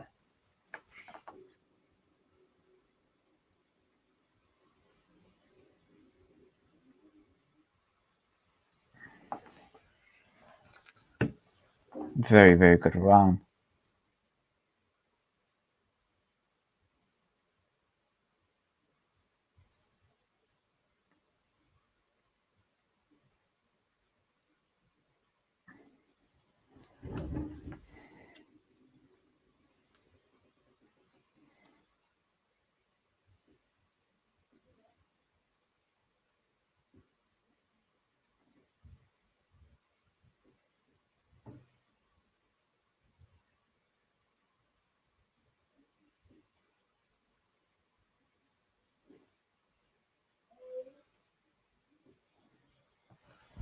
All right, let's go round 3.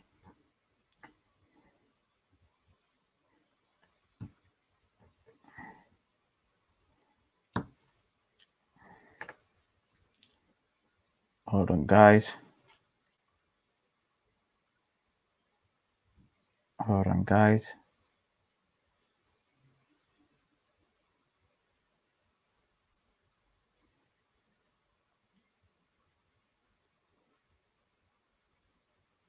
Great fight.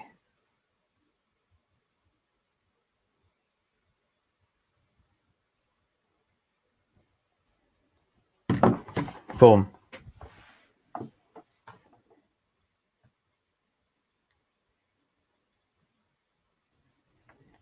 right, let's go third round.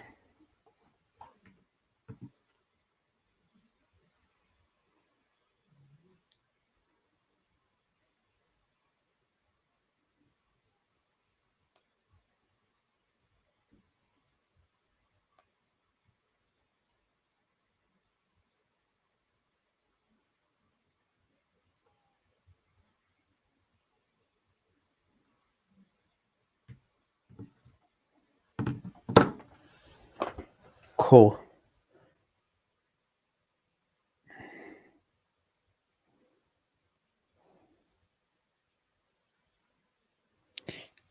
Cheeseman looks like he's applying a lot more pressure.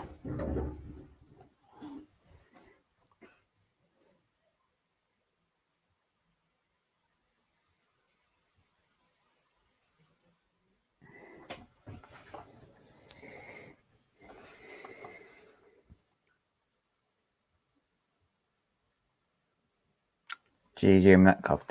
These guys have got right at it, guys. We've got a great fight. We've got a good firecracker on this fight as well.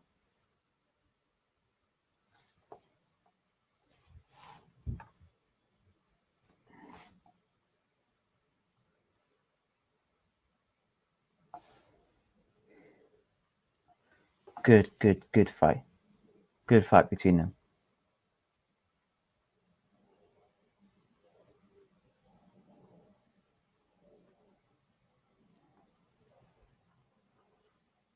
Hold on. Oh, Metcalf looks like he can't like it, man. I mean, Cheeseman looks like he's struggling. Metcalf looks like he's just about to get started. Cheeseman's nose is busted from.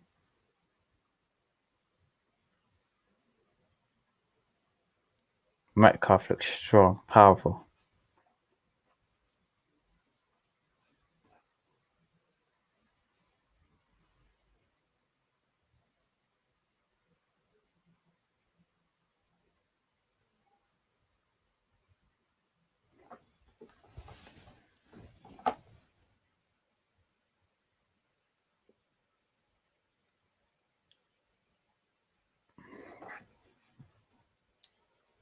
Good uppercuts by Cheeseman.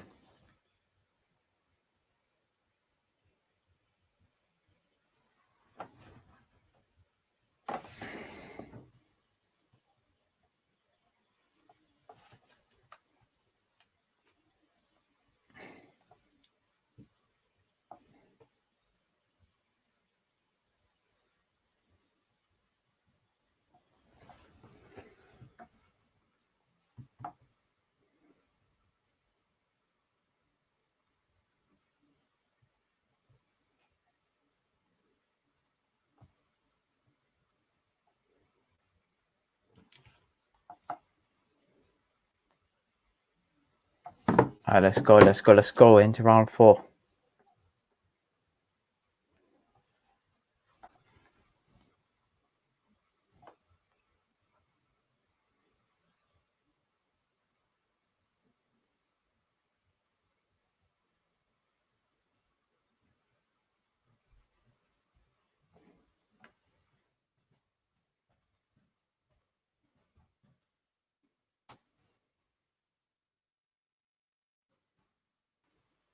Wow. Let's go. All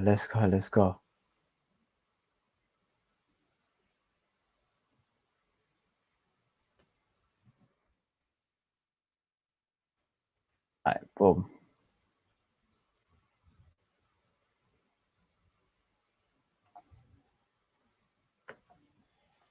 Let's go.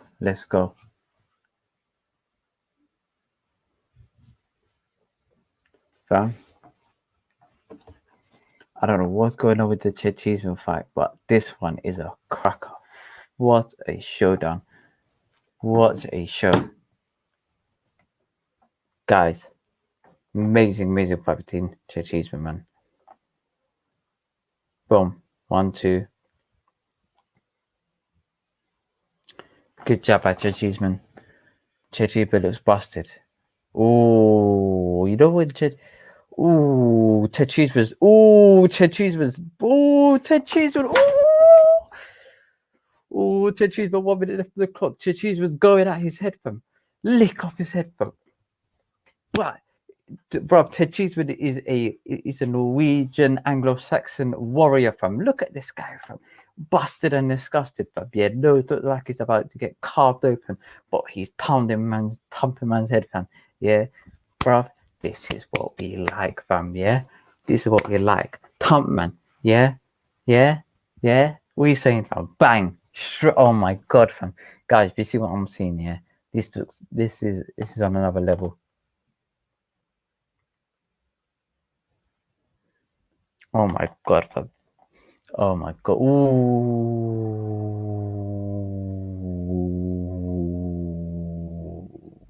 What an uppercut. What an uppercut by Ted Cheeseman. Let's go. Let's go.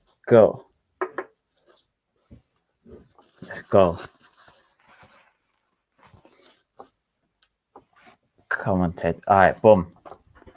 Bruv, what an amazing round. What an amazing round. If you guys are on YouTube, please subscribe. We try to get to 1K. If you guys are on Twitch, we're going to do gaming. ESBC, doing a reaction very soon on that.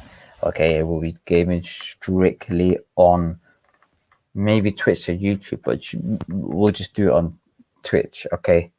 Definitely on Twitch. Maybe on YouTube, but that's debatable. But you guys have got to subscribe as well. But this is a crack of a fight, okay? And I'm guessing we've got a lot more to go in terms of fights like this. Let's go, let's go, let's go.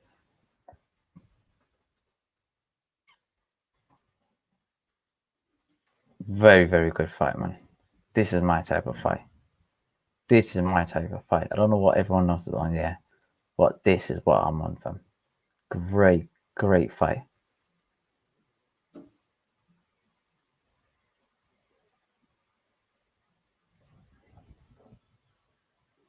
All right, boom, round 5. Let's go. Let's go, let's go, let's go.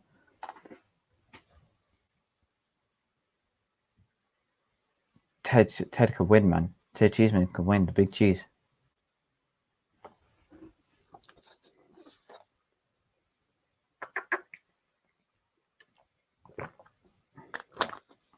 Oh, now we got my man. Now we got my man. Yeah, stepping up the gear.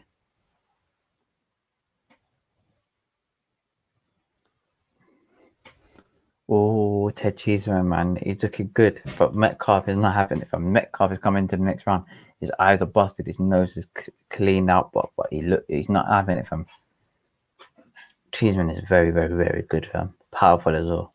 140. I was about to say 140 BPM, fam. This is not grind. This is boxing, fam. Let's go, fam. 5th round. Metcalf. See, he's not clowning around, fam, with the southpaw antics, fam. He's going for it, fam. This is what I like, fam. But he's square on. That's why he's getting caught. Ref not having the pushing and the shoving, but Ted Cheeseman looks like he's about to go for it. Let's go. 1, 2. All right, Ted Cheeseman. Ted. All right, Metcalf is like he's just trying to establish that jab and understand his range, but Metcalf looks like he can't really understand his range because Cheeseman is very, very smart on the kick, pirouetting, moving in and out of range, in and out of distance. So you can't really establish a solid range unless the person is flat-footed. Setting up that shots, loading up, but every time he loads up, Cheeseman backs out the way. Yeah, every time he misses, Cheeseman comes in with a counter attack, with a good jab, with a good hook. Follow up, you know, he doubles up with his punches. So you throw a jab and then you throw a hook. You throw 2 shots at one time. You won't throw 1 at one time. But Cheeseman looked, bro. Some of these fighters look like they're hurt, but they're just carrying on. Cheeseman was about to do the staircase punch. He's about to do just 1, 2, 3, 4, and then just finish off with a hook. But my man saw it, fam. JJ Metcalf saw it from a distance. 5th round, that guy. I'm undecided, man, in this fight. I think Cheeseman was winning this, but narrowly. Metcalf first. Actually, no, I think this is probably after this round. 1, 2, 3, 1, 2, 3, 4. We'll give it to the 6th round, and we'll give our little 2 pence about it, yeah. Or pounds if you're in Gibraltar and you got the Dilly Whyte coins.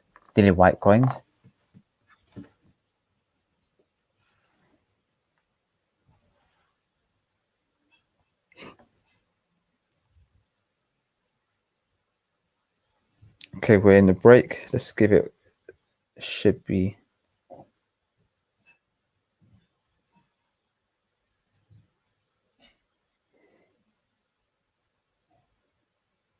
Let me just tweet this.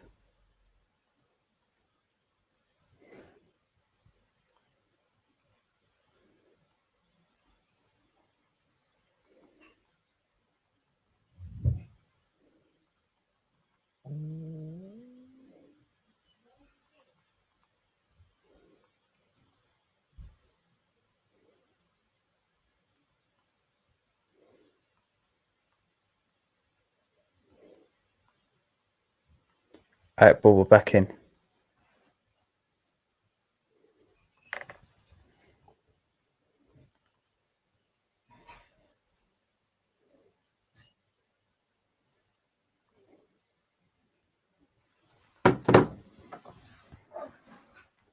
Fam, let's go.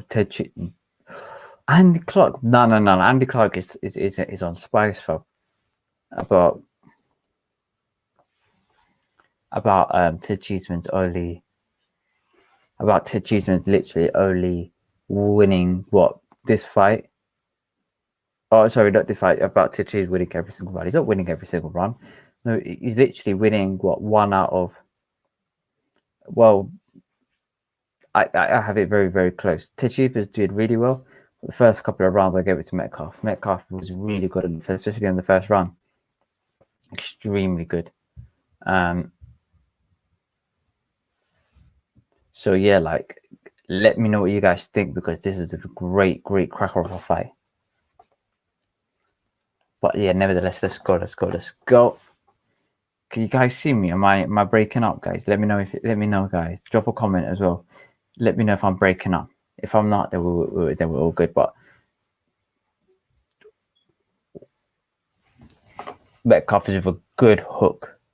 1-2 by Ted Cheeseman. Very, very good fight by Ted Cheeseman as well. You step up the gear, you should do well.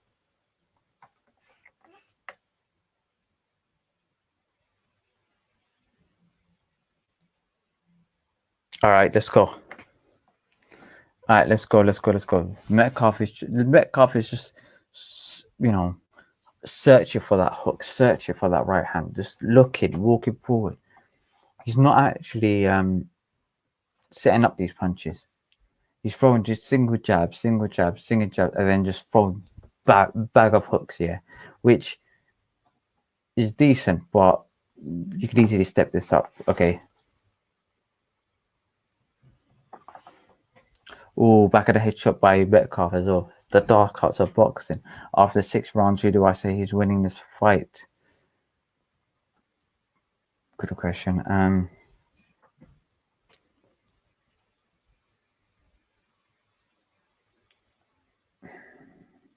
Cheeseman's winning, but he's winning narrowly every round. He's not actually winning. But if you guys know what I mean. But very, very good for Cheeseman. Okay, end of 6th round. I have Cheeseman winning 4 of those 6 rounds. 2 rounds, I'd say, is to JJ Metcalf. But let me know what you guys think as well.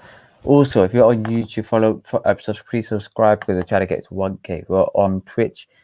Follow me on Twitch, because the games and streams will be coming out on Twitch.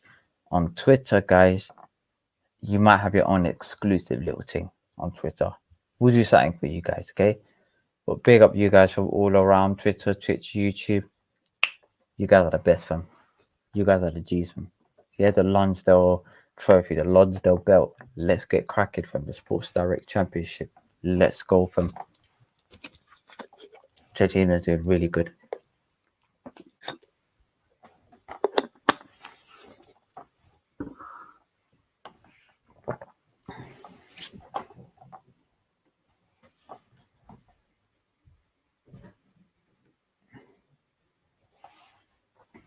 Oh, Metcalf has come forward. Metcalf is doing the same sort of tactics repeatedly and expecting different results, okay?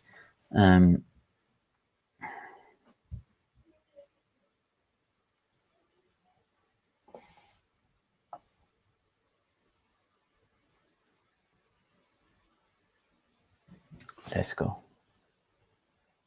I'm out of breath, guys. This is a crack of a fight.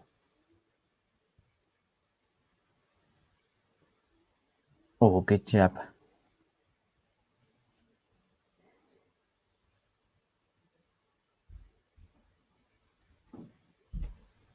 Metcalf is just literally trying to slug this thing out, fam. Cheese is the best, fam. Oh, they dragged him to the floor. No knockdown.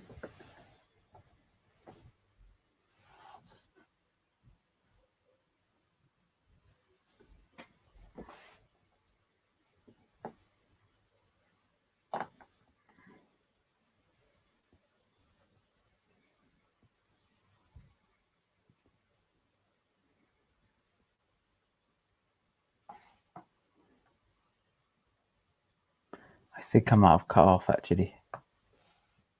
Let me check my YouTube.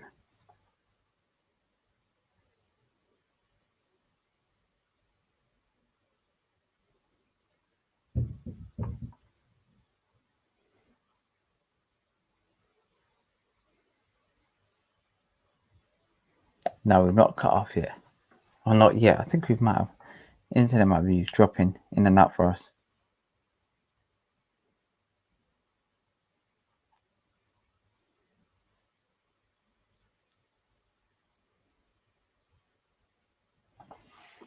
Alright, boom. Cheeseman, let's go. Let's go, Cheese.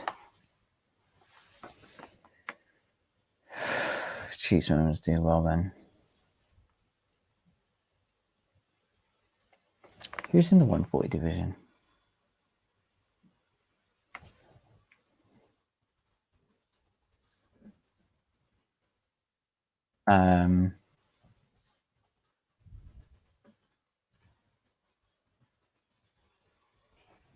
It should help us to understand where everyone is. Oh, good shot by Cheeseman. Good defensive work by Metcalf. Metcalf is not giving up on this fight. But who? Ooh, they slug it out, fam. End of that round. Who is Ted Cheeseman? Who has he got in his rankings?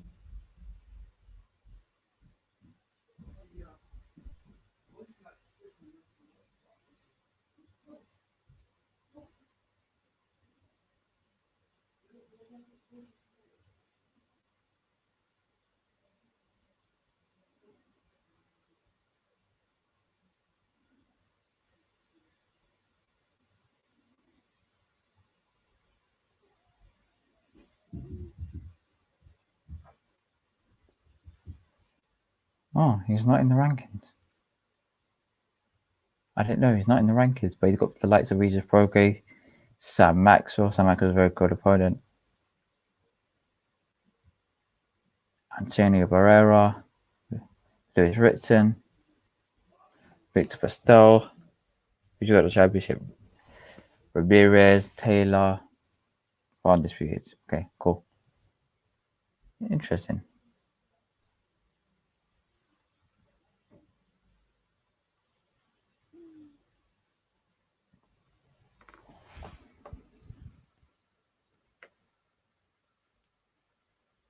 Alright, boom, let's go. You can step up easily, man, in my opinion. I don't see why not. Let's go back to StreamYard.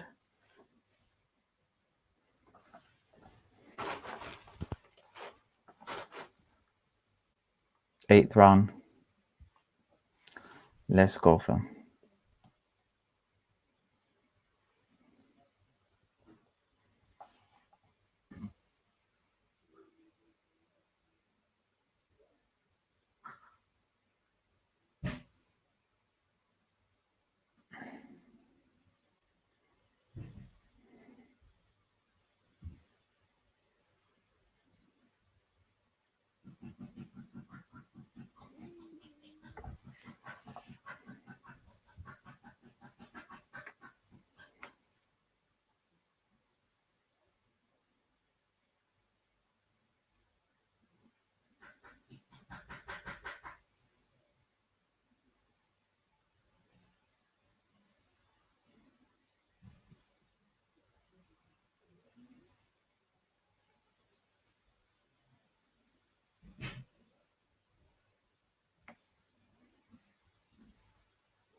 Apologies, guys, for that. Oh, Metcalf is going for it. Metcalf's going for it. Hold on, guys. Give me 1 minute.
Boom. We're back, guys.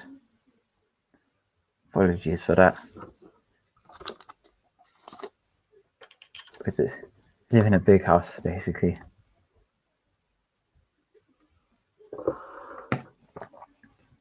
Right, boom. Ninth round. Big up to all you guys as well tuned in. If you guys are on YouTube, please subscribe. If you guys are on Twitch, please follow. If you guys are on Twitter, please follow. That's the thing also on Twitter. Follow. Alright, let's go. Oh, these lot are just going for it, man.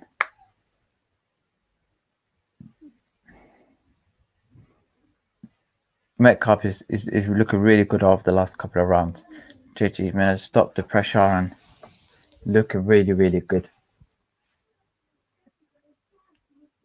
So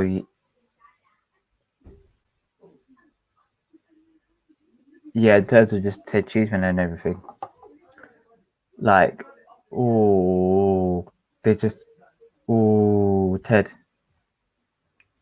Ted looking tough, man. Ted looking like he's struggling, man. I think he start of the early part of the fight started off on a slower foot or slower than Metcalf. Metcalf just came in like a bull in the china shop. Middle rounds was all Cheeseman. Then Metcalf took it back afterwards. It's looking good for Ted. For Ted, but he needs to win the last couple of fights to see this game out. Otherwise, he's going to lose this fight as a whole. We saw what happened to him last time with regards to him being robbed, etc. It wasn't a good sight. But big up everyone, guys. We're running for 2 hours and 17 minutes. We've got like another hour to put on that, guys. So yeah, big up you guys. Big up. Oh my god, Metcalf tried to headlock it, fam. What's he on, fam? Let's go. These guys just slug it out, man. What a fight. This is fight of the card fight of the night. Fight of the night. Like, guys, like, this is looking good. This is looking good, man. Let me just tweet this, man.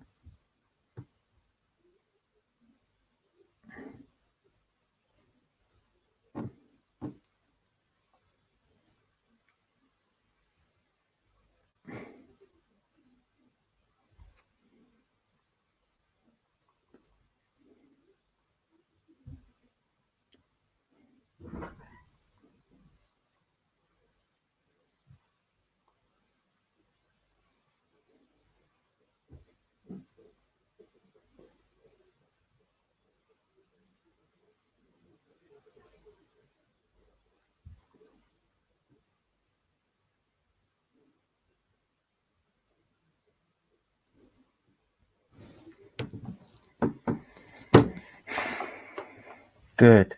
Metcalf has come right out the gates. Metcalf just runs out the gates from like one of those dog races.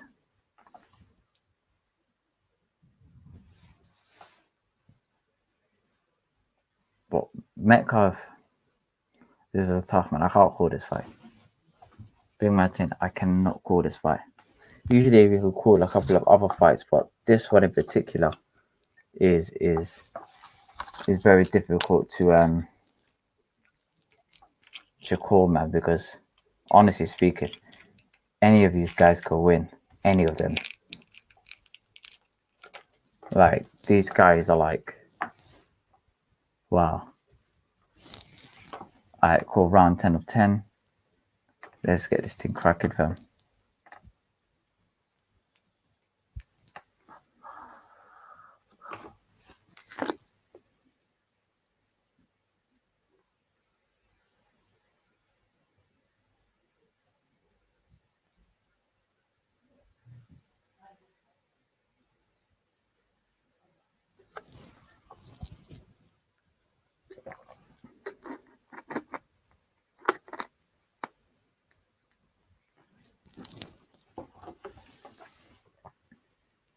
Boom. Let's go, fam. Let's go, fam. We're looking. Guys, I'm gassed, fam. I'm gassed. I am actually gassed. JG is looking really good at this fight. Metcalf is looking just as good. I can't decide who's winning this fight. I cannot. Honestly speaking. I know boxing's won this fight. Just to let you know, guys, yeah. Hold on, let's see if I've got some treats. Hold on, guys. We're gonna treat ourselves, not beat ourselves. Let's go, fam. I know we're trying to get on this fitness regime, but you know what, fam? Honestly speaking, we're about that on Monday.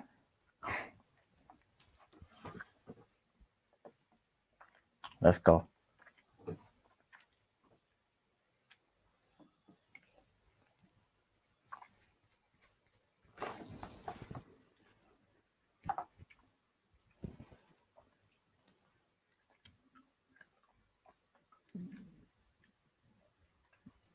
They're not letting each other win.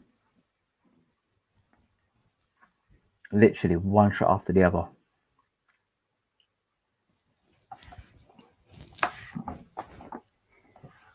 What a fight. What a performance. What performance both of these guys. Really, really proud of these guys.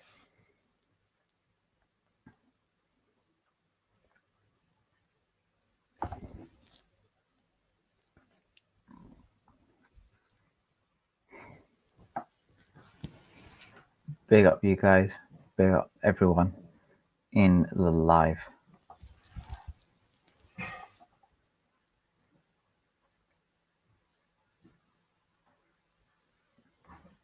But Ted Cheeseman needs to step up. If he wins this fight, he needs to step up. Fabio Wardley, warming up.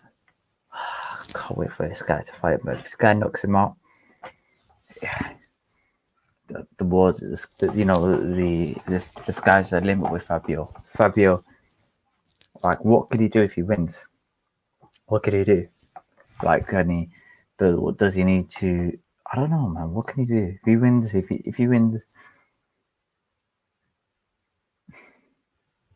maybe fight the likes of. It's tough, man. It's tough. We'll worry about that after. But very good performances from Ted Cheeseman. Good job by Ted Cheeseman. This guy is a goalie right at it, bruv. Round 11 of 12. I knew it was going to be a 12 round, but I thought it was going to be a bit more of a snooze fest. Boy, was I wrong. I can't decide who wins this, guys, yeah? If they give it a draw, I'll give it that. If they give it a win to whichever side, I'm happy with it. I would say it's more so Cheeseman. He's throwing a lot more effective shots, but whereas my man, he's just JJ, he's just swinging like oopsie daisy, I heard you. Anyway, he's swinging like ferociously.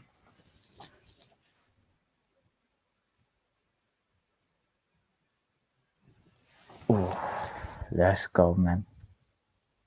Let's go, guys. Let's go.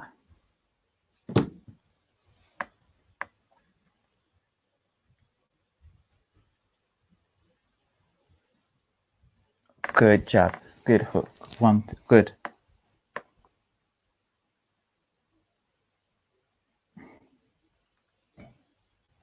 What a great fight. What a great fight.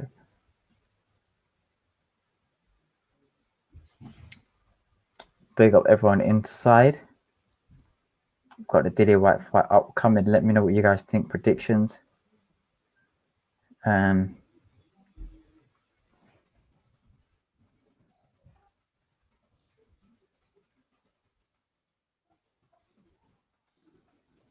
Whoa, these guys are not good. These guys are not.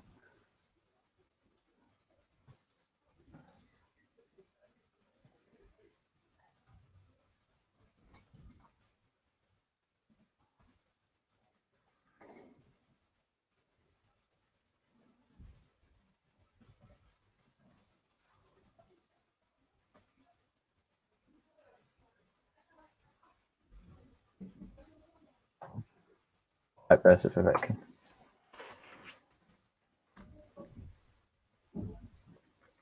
Hold on, guys, as well.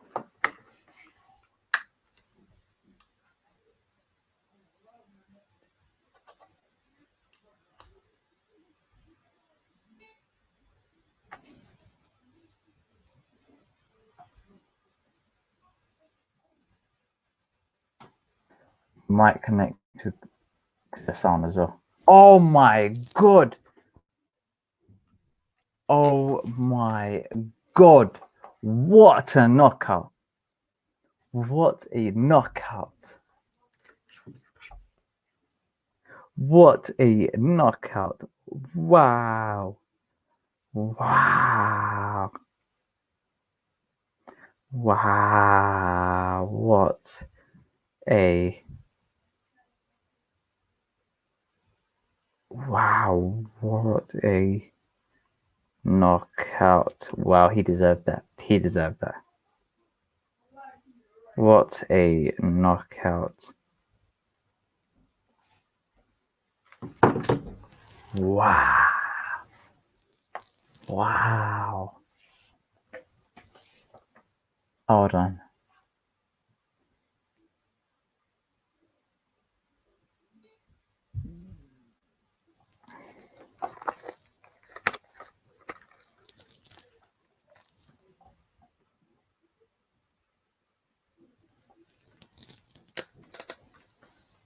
Fam.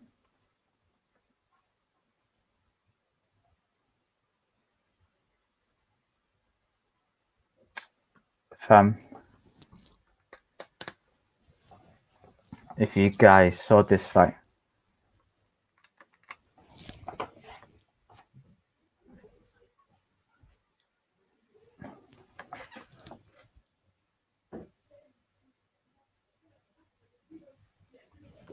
wow, guys, yeah, let me know, because this was the crack up of performance. Wow.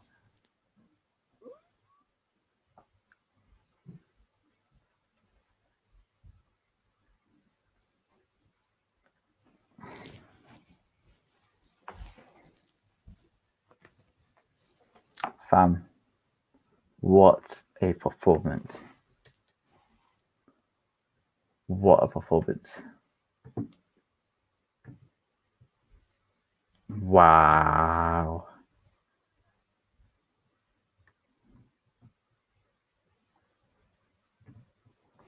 Wow.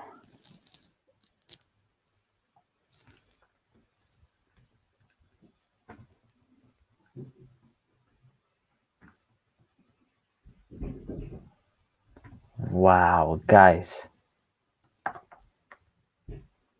Wow. Wow. Wow.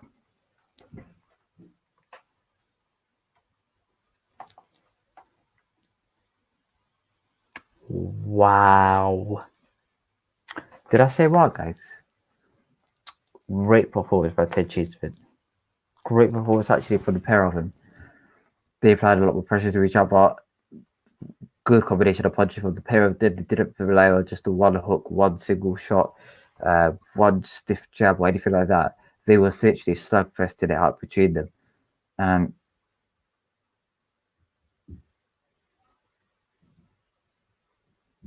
Metcalf is just defensively, he wasn't too great, but he was applying a lot more pressure, throwing shots. But big up, man, like you, man, are done for. Big up, you, man, are done for, fam. Yeah? Bruv. Hear what I'm saying, yeah? What a great knockout. What a great knockout. I was expecting this to go to what's it called again? I was expecting this to go to, actually, let me just adjust my light a bit backwards. Yeah, I was expecting this one to go to points. But this one, like, you know, these sort of fights never cease to amaze me. Never ever ceased to amaze me. Great performance from Ted Cheeseman. British title as well. Tony Sims, his manager. I mean, his trainer. I think he's a manager as well.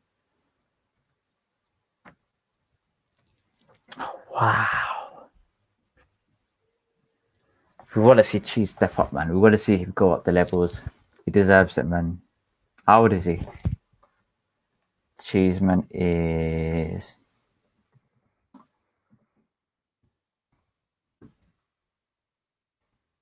25, bruv. He's got this, fam. He's got this, man. Go up the rankings. He's got this, man.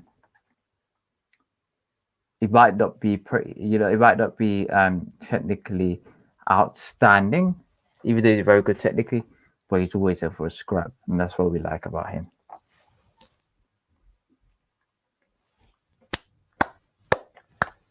Right, great performance from the pair of them.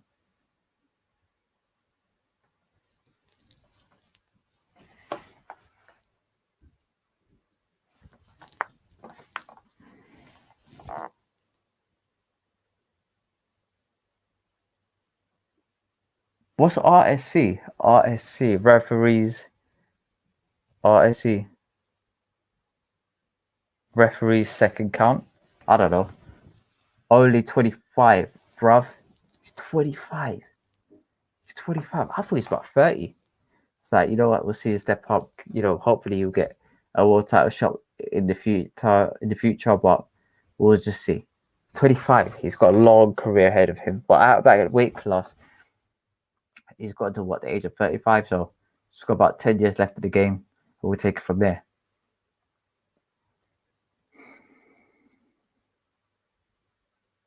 But very good. Very, very, very good. Let me know what you guys think of the Fabio Wally versus Eric Belina fight. Who do you think will win? And also for the Dillian versus Povetkin. I can't wait for that fight in particular. Am I nervous? Nope. Not nervous, not one bit. Because I think Dillian's going to pack him in and clean this guy out early rounds, early doors. So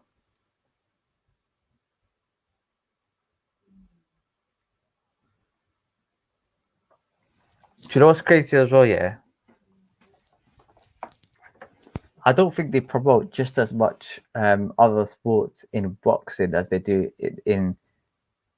Do you guys know what I mean? Like, they always promoted other things in boxing. But let's see what this. All right, let's put this up.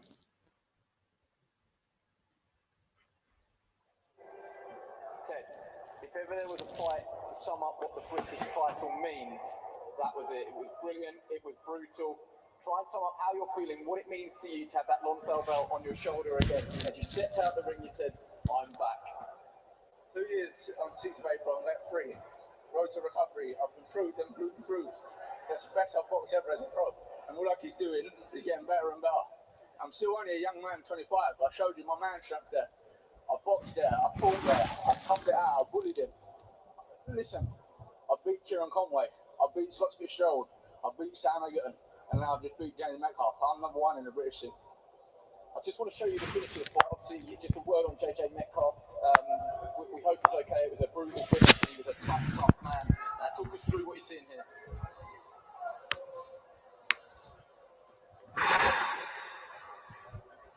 As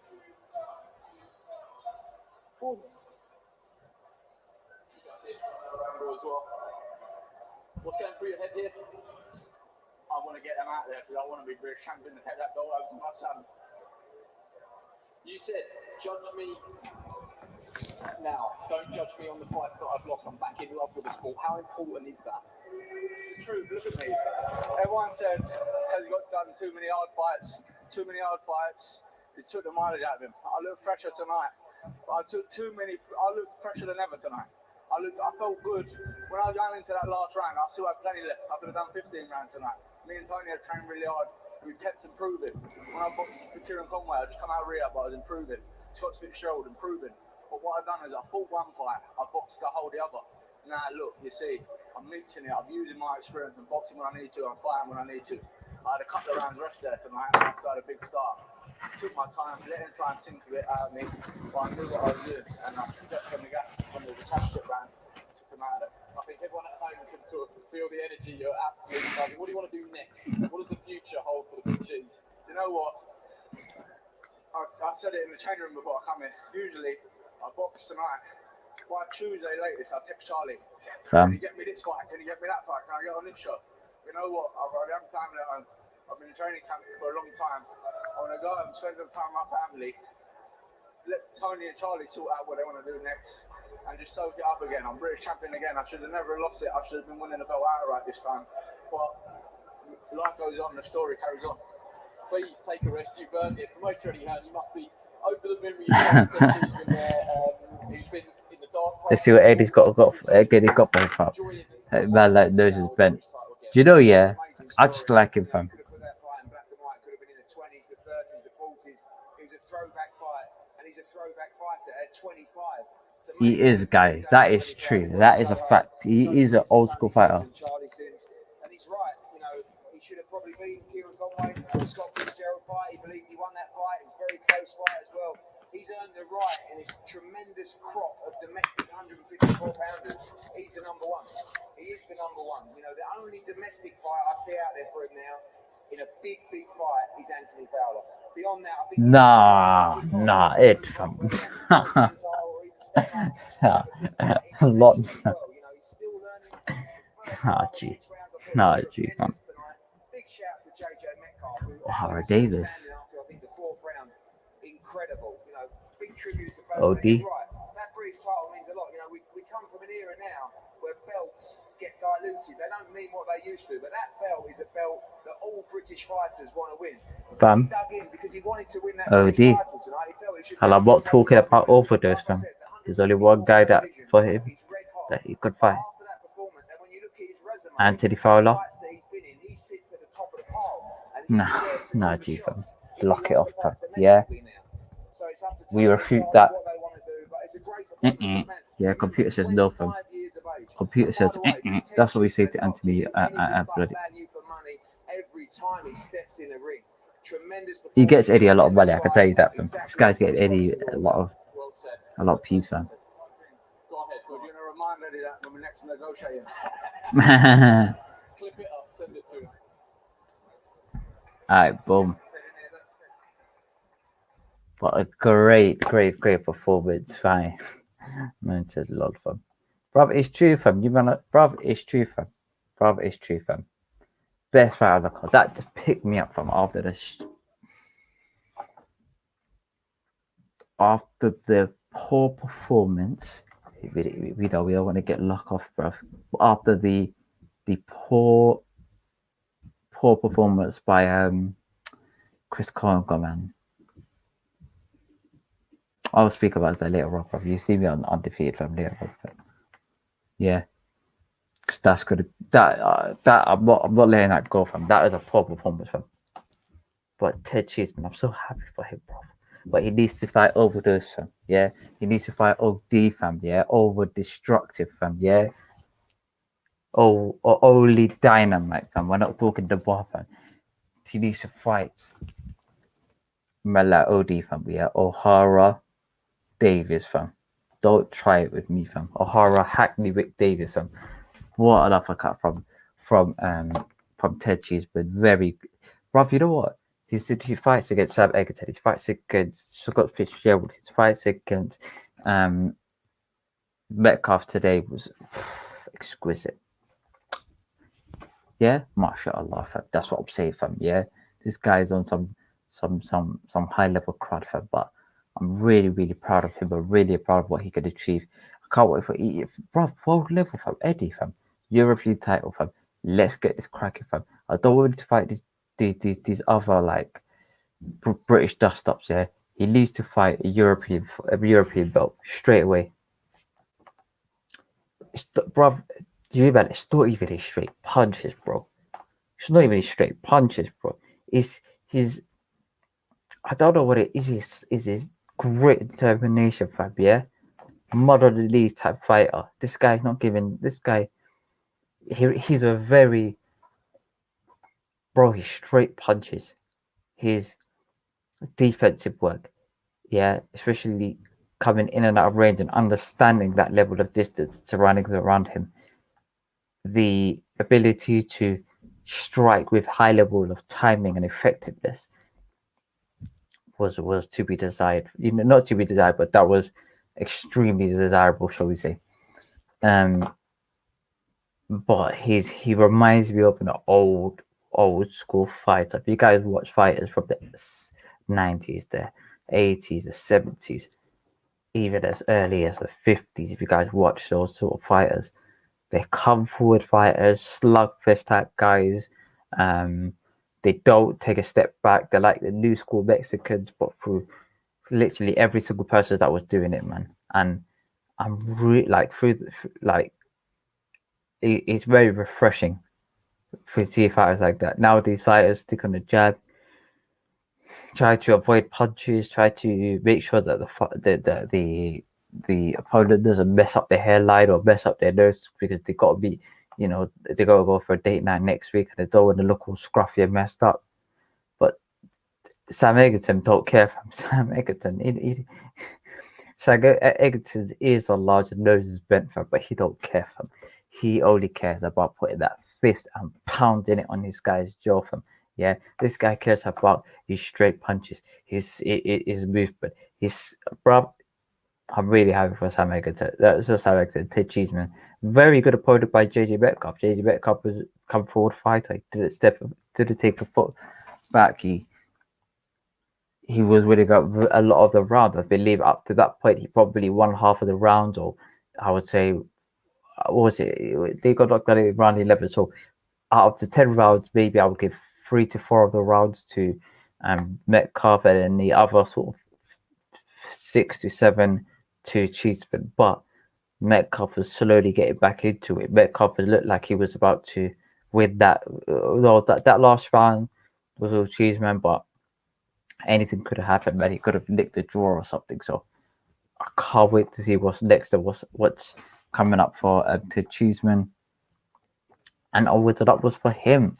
But we've got the huge heavyweight classic dust up. Okay, let me just tweet this one thing. But bruv, huge heavyweight dust up between Fabio versus Eric Molina. And yeah, man, with Ted Cheeseman, I'm gonna type it. I'm gonna say it as I type it, fam. Ted needs a world level fighter next. Yeah, straight up, fam. You don't need no Europe like British title unless his name is OD. Bruv. Yeah, man. Bruv. Hold on. I think I might have a tune for you, fam. Hang on, just chill, fam. Hang on.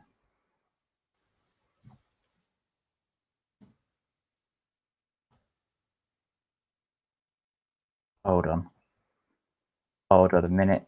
Bear with me.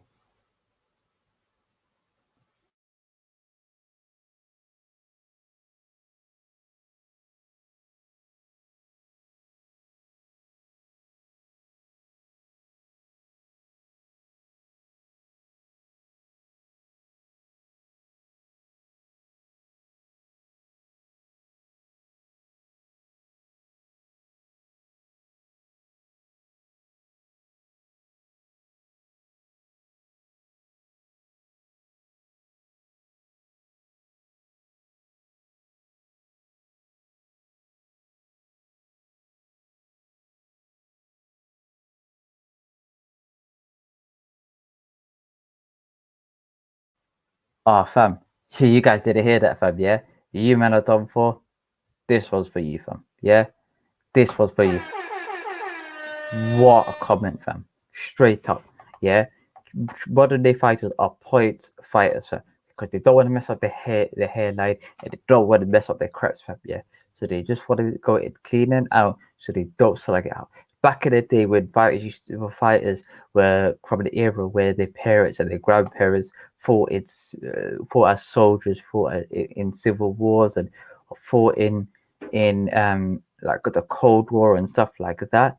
The idea of stepping back and just trying to get a points victory wasn't desirable. These guys will go straight at it. Since Floyd decided to step in the game, and you know what, it's been going on from Floyd, around the time of Floyd, Klitschko times, where points decisions were the best thing since sliced bread.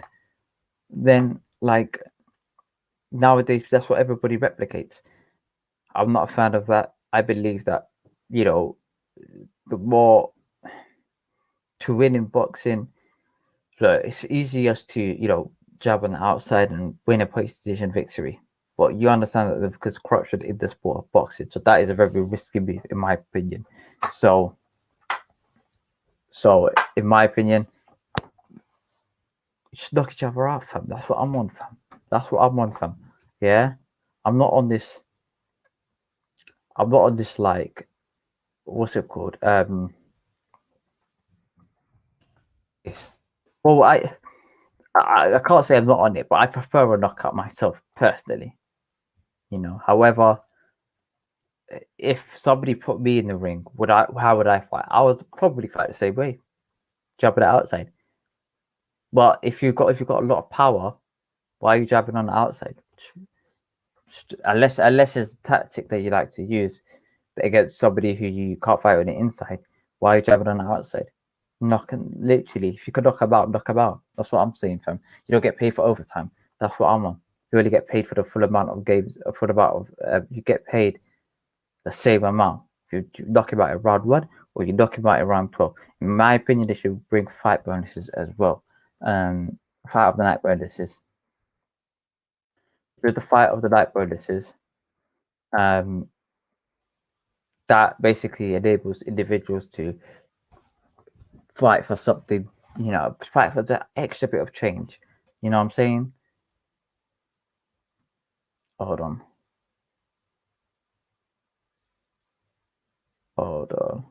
Yeah. But now we've got the Fabio Wardley versus Eric Molina, fam. This is what I'm saying, fam. Yeah? Let's mic this up, fam, again. Let's mic this up again. Let's go, fam. Let's go. Let's go. Straight after this, bro.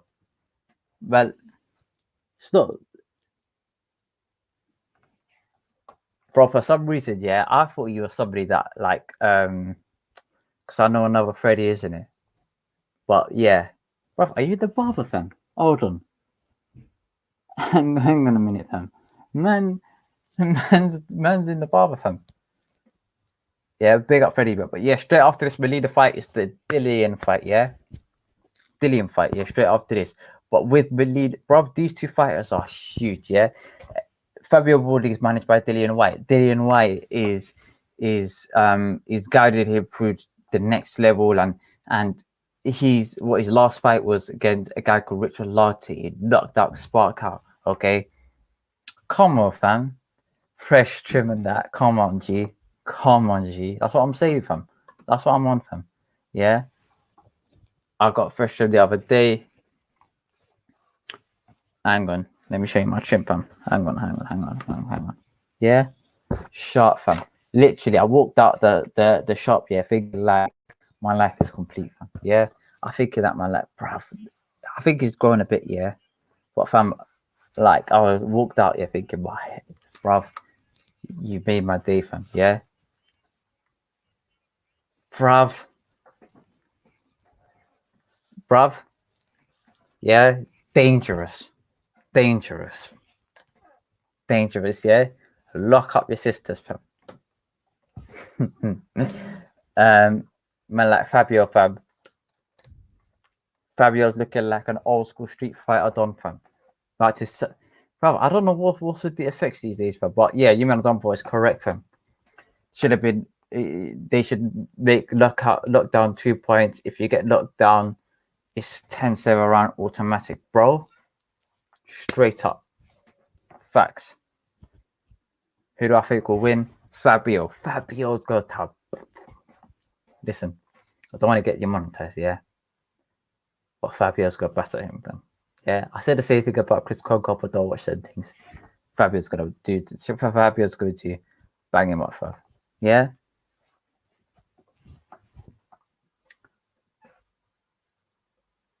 Fabio's walking in with the hood, fam, yeah? Looking like he's about to cause mayhem, yeah?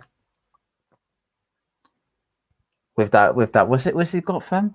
He's got that mermaid skin, that fish skin hood, fam, yeah? Bruv. Bro, big up, man. The fight starts straight after this. Straight after this fight, bro. Fights are on. Straight after this. The fight's got literally, this fight will be the last fight until Dilly White will be coming straight after that. And I'm telling you this now, yeah. This is not gonna end. This is not gonna end, yeah. This is going to be this is not gonna be points decision. This is going to be a slugfest, yeah. Eric Molina got pounded, yeah, by Deontay. You got pounded by AJ. Fabio, bro. Let's pray for Eric, man. Eric Molina, fam. We're a big man thing, yeah. I should promote these fighters, fam. I should promote trial. Where's the fight? The fight's in Sky Sports box office. If you're talking about location, it's in Gibraltar, fam, yeah. It's about 500 fans as well, but let's go, fam. Ricky Hatton in the corner, guys. I didn't know that, fam. Ricky Hatton in the corner. Yeah. Ricky Hatton's he's on. He's getting paid today. Imagine your son fighting and you're getting bread today, fam. Imagine that, fam. Bruv, it's mad. It's peak, fam. It's peak, fam. Yeah. Eric Molina, fam. Age 38. 33 fights, 27 knock, 27 won, 19 KOs, 6 losses. Fabio, you know, my heart goes out to you. Not Fabio, I mean Eric Molina. It's peak, fam. It's got to be peak, fam. Yeah? Hang on. Let's see if we haven't got a call in this room, fam. I think we've moved it to the other room, fam. But we need to pray for Eric Molina, fam, because the battering is about to endure. It's peak, fam. But at least he's getting paid, fam. At least you're getting paid, fam. Imagine getting paid going in the ring and knowing you're gonna get smacked up, fam. I don't know, would you take it? Would I take getting paid, I don't know, 15,000, 20,000 pounds to get banged up? It's a bit on the low side, but yeah, probably like 30, 40k to get knocked out. That's some people's wages, yearly wages, for one night of getting pounded in your head, fam. Yeah, 10, maybe 5k of that will go to brain surgery, fam, and treatment, fam. The rest of it will just be I don't know, we'll live off that, fam.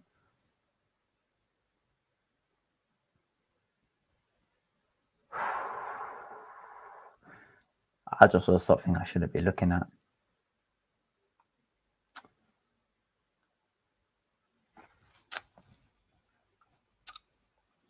I can't speak. Yeah, I'm moving like Josie, fam, yeah? Alright, let me mic up, fam. Big up. Come on, fam. I'm saying third round KO by Fabio. Let's go. Round 1.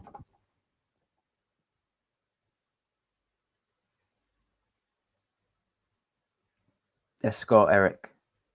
I mean, not Eric. Bruv. Sorry, guys. I'm subconsciously backing Eric Molina for some weird reason, fam. Fabio, fam. Let's get cracking, fam. Eric Molina with a good double jab. Boom. Man's got the drummer. Bro, he's called the drummer, fam. Yeah? Imagine walking into the ring calling yourself the guitarist, fam. Yeah, or the triangle player, fam. Shout out triangle, fam. Or the tambourine don, fam. Bro.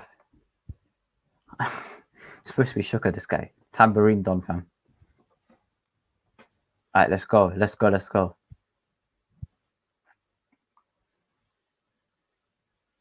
All right, boom, boom, boom. Come on.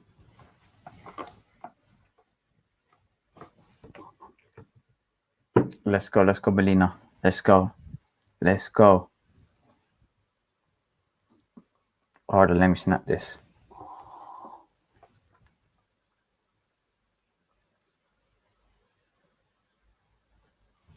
Alright. Boom. Alright, let's go, Eric. Let's go. I mean, not Eric, fam. I keep backing this guy, fam. Sorry, guys. I'm sorry, guys. I apologize. Let's go, Fabio. Let's go. Let's go. Don't have him. Don't have that, fam. The guy's called Drummer, fam. Yeah. Maybe like a tambourine, fam. Man like tambourine, but whatever it's called, fam. Yeah. It's called a drummer, fam. Yeah. Make him look like he's playing the triangle, fam. Let's go, fam. Let's go.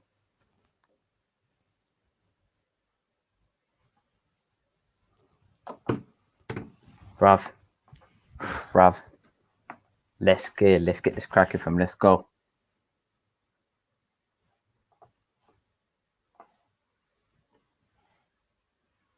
Apparently he's a teacher, you know, Eric Molina.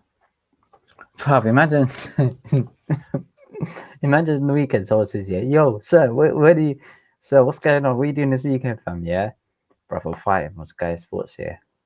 Bruv, sir, what are you saying, fam? Like, are you gonna win? I don't know, fam. You're just gonna try our best to see how it works, fam. Imagine your teacher get banged up, fam. And imagine if he's jarring as well. Imagine if he's like annoying, fam. And he's putting bare people. What's happened? The gum shield accidentally came out. I think what happened is that he punched his stomach, yeah, and his mouth just opened up, fam. But let's go, fam.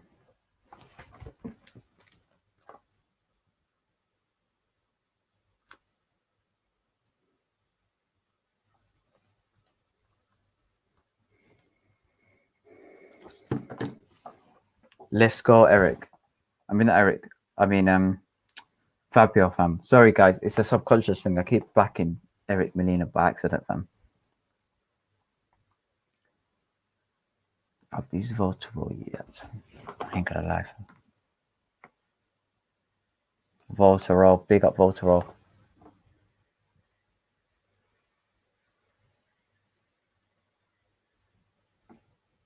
All right, boom. Good first run. I'll say fourth run. Fabio Woodley's gonna. Not fourth run. I would say sixth run. Actually, if you change our mind, you know we can do that anytime we like. But let's go, fam. Let's go, fam. Yeah, Fabio Woodley. Fabio needs to throw more jabs. Agreed. Absolutely. Fabio needs to step it up again. He's not.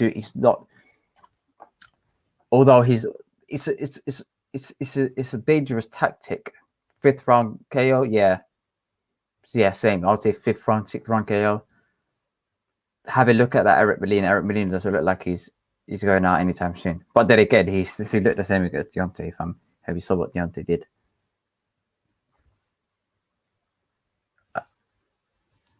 Good defense by Fabio. Needs to apply the jab a bit more. But then again, the guy is. Yeah. I don't think Eric Molina is that type of fighter that you can jab and set up the shots, because he's very experienced and he knows what's coming up next, because that's how he lost his last 6 fights or the 6 fights that he lost. I think Fabio needs to, whatever he's doing, needs to increase the activity, increase the quantity of punches. His quality is very good, very, very effective.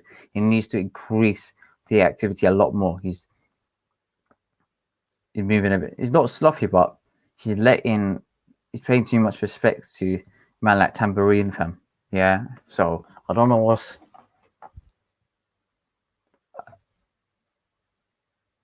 Let's go. Man like Tambourine. I don't think he's got any socks, Tambourine. Anyway, Let's carry on, fam. Good. Molina with good Molina with good hand speed. Fabio, relax. Don't run in. That's it. Calm down. Calm down, fam. Don't need to rush in. Relax. If this guy runs in, his face went red and he wanted to run it, bruv. Yeah, relax. Yeah, as the Spaniards would say, tranquilo, fam. Yeah, don't go mad, fam. Do relax your thing, fam. Don't do some mad stuff.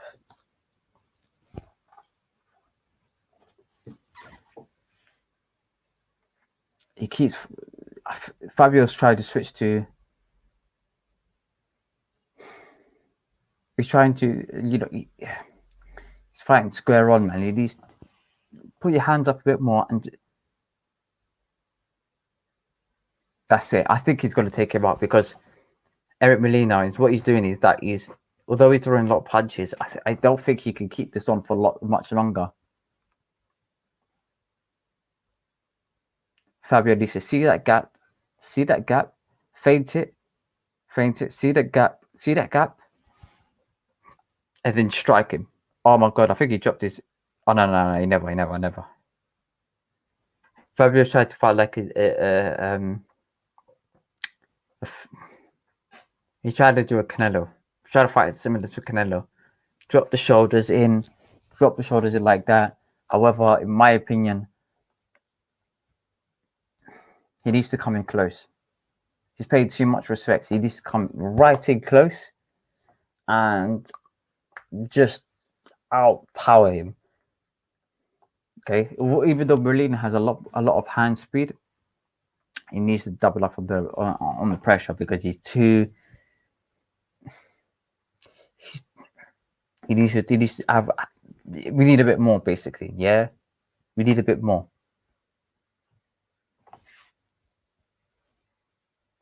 That's what I'm thinking.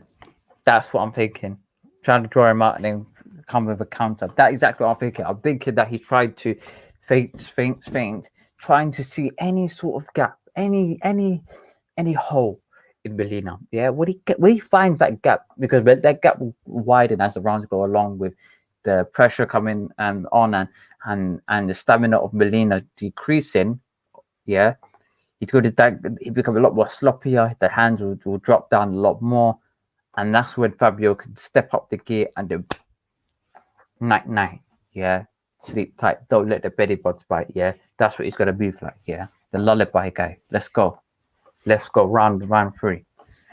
Fabio's stepping up the pressure.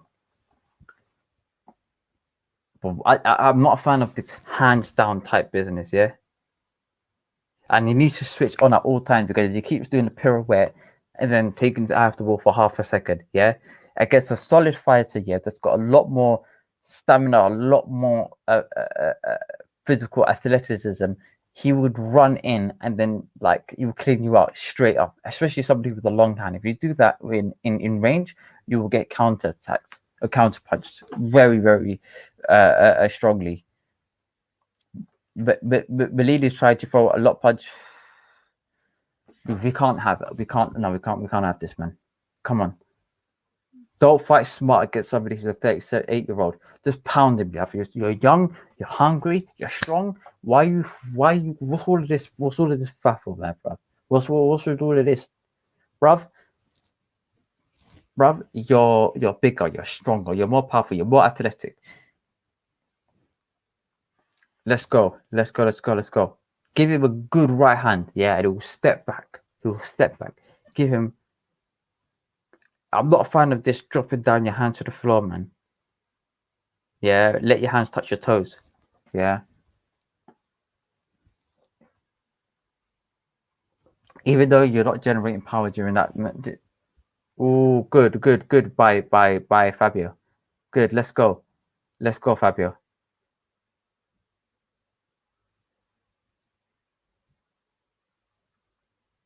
Let's go, Fabio. Let's go. He just throwed whatever he can. That's it.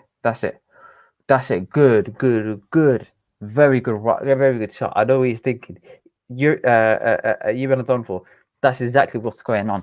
He's basically waiting on Molina's turned his back on. What the hell's Molina doing, fam? Is this guy drunk? Anyway, You've been done for this. What's going on? Yeah, he's basically let him gas out. Yeah, let him throw punches. Let him gas out. Yeah, whatever punches that Eric Molina's throwing, he thinks in his head, I can hack it. He's not that strong. I spar with Dillian. It's not that deep, fam. Yeah, Molina's coming on barrage a lot of punches, throwing a lot of straight punches. However, it's not hurting Fabio, and Fabio is just waiting on that single gap and take him out of there. He shouldn't always rely on that, because you could beat Eric Molina that way, you could beat Rich Alati that way, but you need to fight great during the fight. You can't just let the opponent come into the fight. He's fighting, he's putting his hands on the floor, which I'm not really too much of a fan of. Yeah. Unless you're like a lightweight or somebody who's super fast. If you're a heavyweight, if you put your hands on the floor, a fighter will always clock where you're fighting for a shot coming from the heavens. But good. Let's go. Round 4. I said round 4 in the first couple of rounds. But let's go, fam. Let's go, fam. Bruv, this kind of stuff gasses me up, fam. Let's go, fam. Big up. All right, let's go. One step back by Fabio Wardley. What's my scorecard?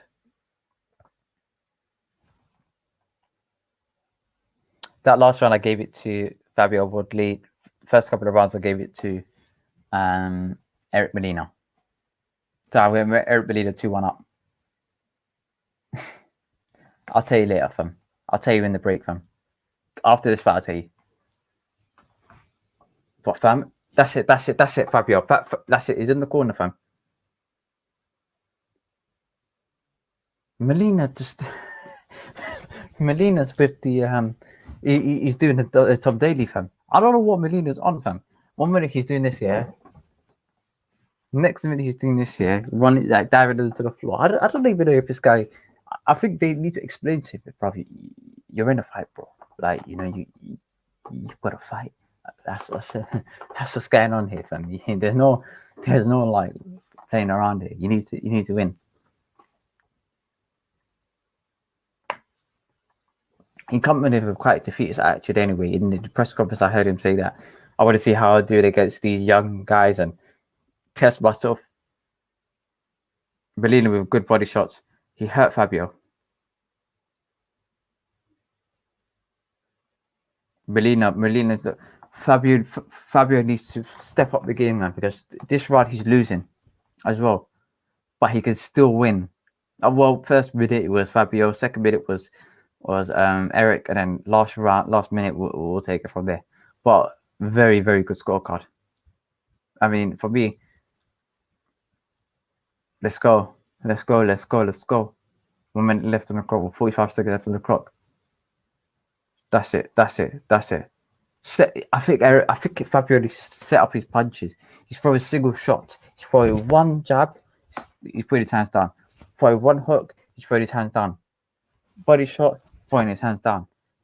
Yeah, a couple jabs here. Rather, he needs to just do double jab from right hand, or like, I don't know, like jab right hook, or jab right hand body.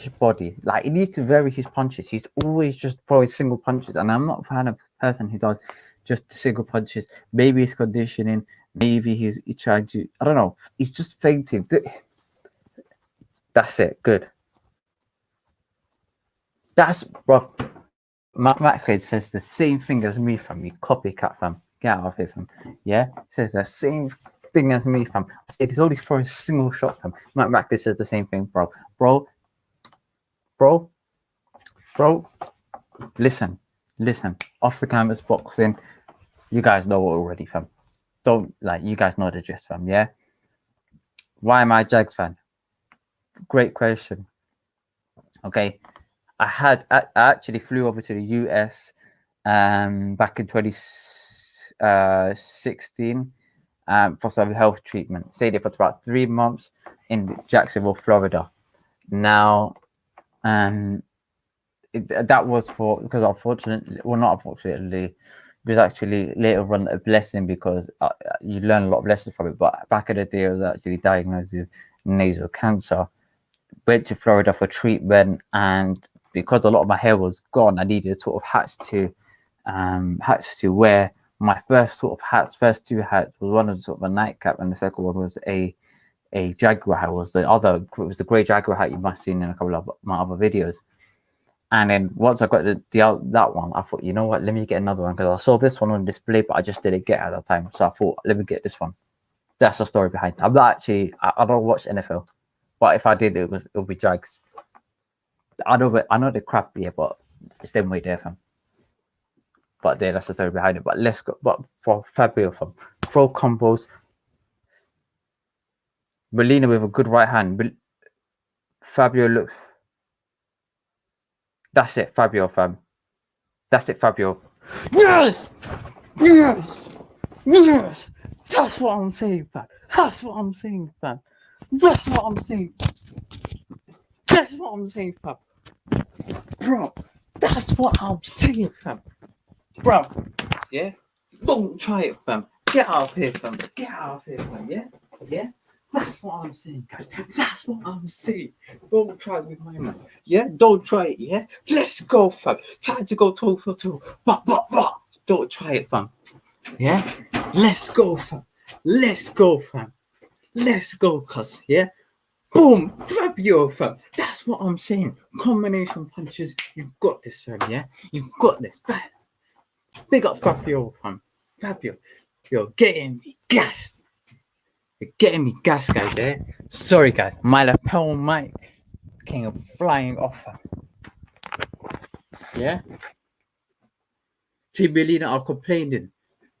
Get out, fam. Get out, fam. Get out, fam. Let's go again. Get out, fam. Again. Get out, fam. Yeah, bro.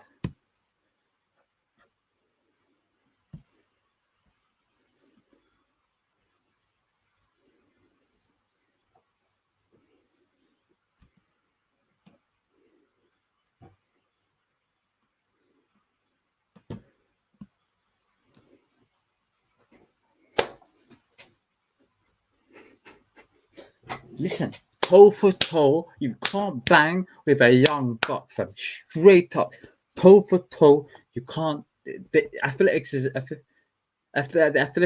yeah, is on another level. You can't, yeah. So he was rocked, yeah. And this guy went to start. If this guy put in that kind of energy from the get-go, he would have took him out round 1, round 2, straight up, yeah. But the guy decided to become apprehensive during the fight and kind of be reserved to throw single shots and feint a lot. Bruv, you're better than this. You're better than this. Don't like.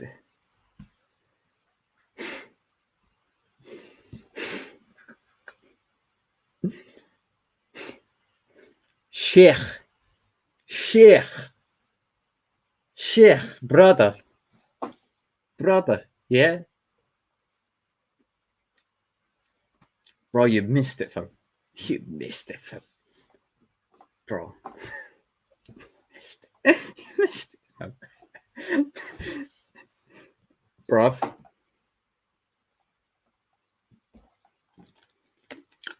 Poor performance from Eric Molina as well. Not really that Fabio Woodley. Let's not forget about that, fam. Straight up, yeah. I'm not going to.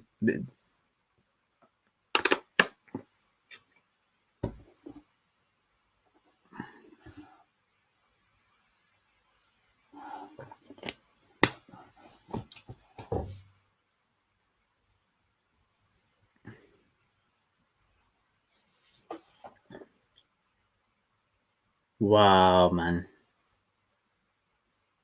But Eric Melina's complaining, bro. He should have just jumped up, like, you know, you got the floor, yeah, and you just got you down and out, fam. Yeah. If you want to carry on fighting, just what you gotta do. You gotta open your eyes first of all.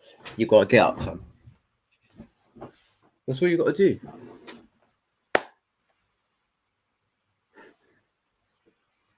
Bruv. Big up, big up, big up, yeah. Dave is like,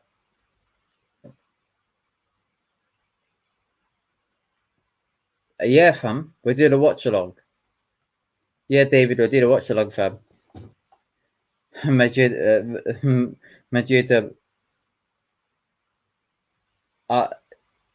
Abu, Ahmed. Bruv. Sheikh, yeah. Yeah. You missed it, fam. Bruv, he got bang.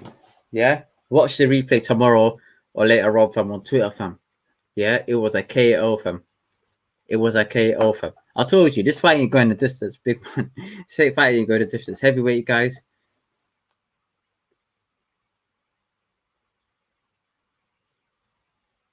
Eric Melina should got his ass up, man, if he wanted to win.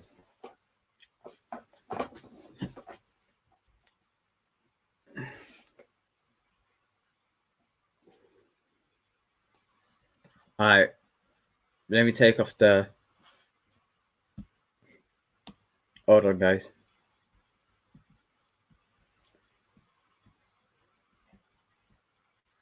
Boom.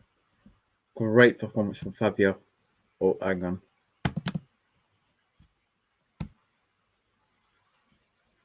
Oops. My thing's just stopped for a minute. What's going on, fam? Alright. I'm going to just put this on speaker, yeah? So you guys can hear the after not interviews, but you know what I'm saying, fam. The after things. I don't know what it's called, fam. But you don't know. Let's see if Fabio Wall is got to say.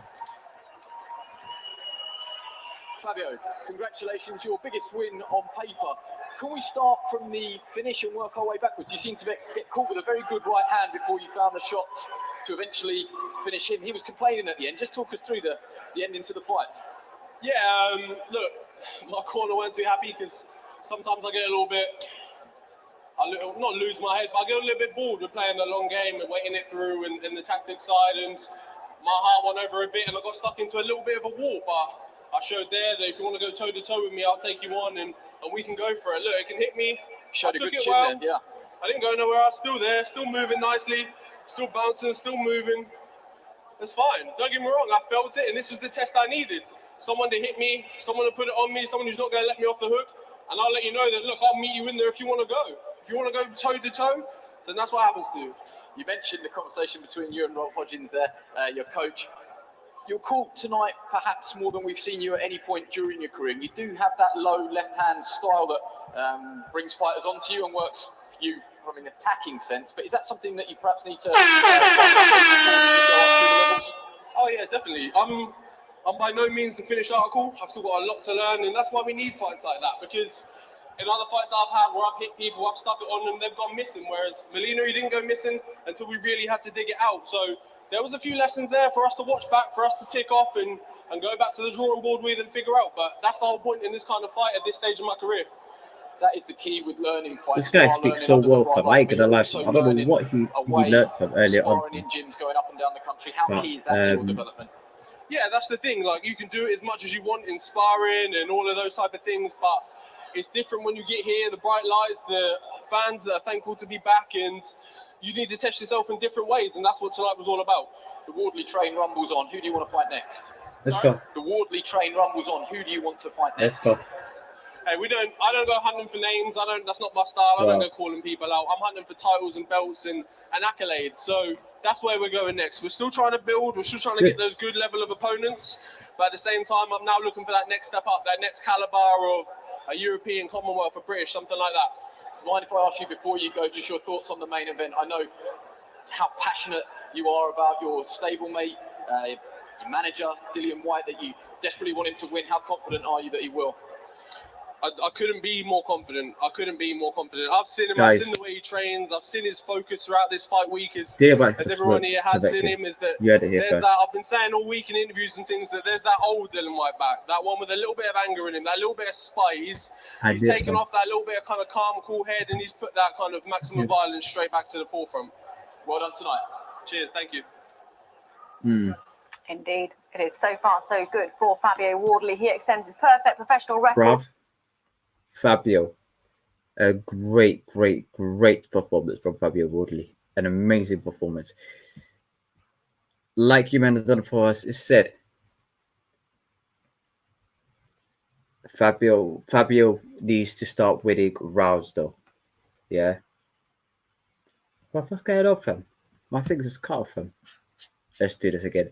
Yeah, Fabio needs to start winning rounds. He can't just rely on this notion where he could just lose a couple of rounds but win with a KO. He ain't Deontay Wilder, yeah. He doesn't have that kind of level of power or single punch power. So he needs to win a couple of rounds. He needs to step up the game. He needs to apply himself a bit more. Defensively, he was getting caught out. I understand the fact that look, Eric Molina spat his gum shield out, dropped and Fabio pushed him to the floor. But he didn't necessarily get off anyway. He just lied down across the floor and wait for the referee to say, yeah, get up. Bruv, you can't just wait there. Referee counts, you're lying your ass on the floor, looking at the referee, just hoping for the best. Or what the referee is going to do is going to wave you off, bro. You put yourself in a position to make the referee decide for you whether you should continue or not. So Eric Molina should stop complaining and start realizing that was you know what I mean there, fam. But you man done back again. Big up you man done, man. I'll see you later on the Undefeated podcast, guys. Straight after this, yeah, I'll go to jump on the Undefeated podcast. Hopefully, if they've got time and I do calls later on, that would be amazing. Okay, but you man done for so the game plan was to wait in this division. You can't wait. You can't wait, guys. Out. Brother, you get sparked out early, straight up. You can't wait. This is not a bloody featherweight. You can't just walk around, stay on the jab on the outside, and just hope for the best and keep your distance. There's no waiting in this. There's no waiting unless you're 6'9" like Anthony Joshua, or so like 6'7" like Anthony Joshua, keeping on the jab on the outside and just keeping your good distance. Then it's understandable that you can wait. If you're the same height level of your opponent or very similar, your opponent is throwing a lot more shots, and you're a novice coming up the ranking. You can't necessarily wait. That's not the time to wait. That's the time to strike. Especially if the guy is 38 years of age and very, very old. I believe the fact that he was old has played a huge part in the fact that he didn't jump up right back up again. You know, but performance-wise, hold on, guys. Let me just tweet this again, man. Like Fabio needs to,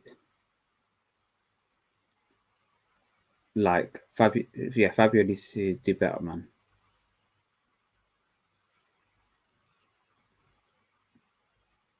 Fabio Wardley didn't look great,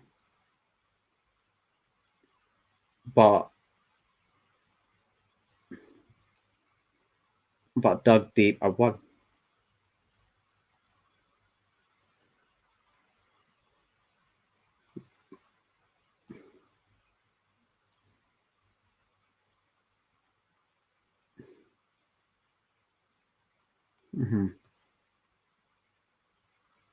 Do better though.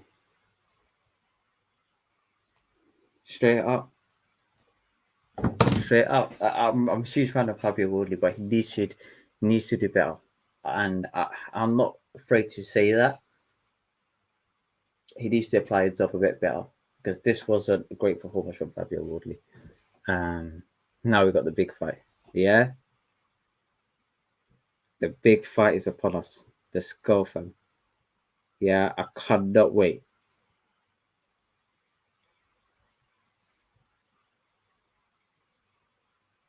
Big fight is here. Let's go for it. Big up everyone, fam. Yeah, big up everyone who's in the comments and the chat. Everything.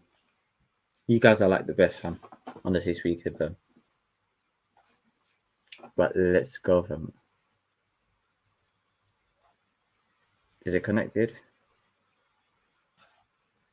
Alright, boom. Hopefully it's all connected again. Because this was bugging out earlier, fam. It's not. Do you know when you get the pay-per-view fight, the Dillian Whyte part is not the part where things should be bugging out. You know.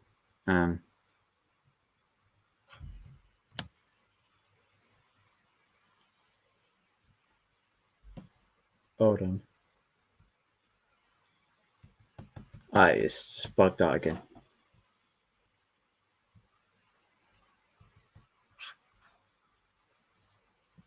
Hold on. Let me just minimize it a bit more.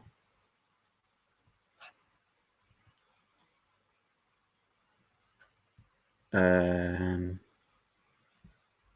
go down a bit. Hang on a minute, guys. Right, this is bugging out, fam. Guys, if you can see my screen here, I can tell you for free, this is not acting normal, fam. Predictions, guys. Let me know your predictions. Dillian Whyte, 4th round KO, straight up, clean. 4th round KO. He's going to hurt him in the first 3 rounds, and 4th round he's going to hit with the signature left hook, bang him out, drop to the floor, 4th round KO, straight up. Yeah. Straight up.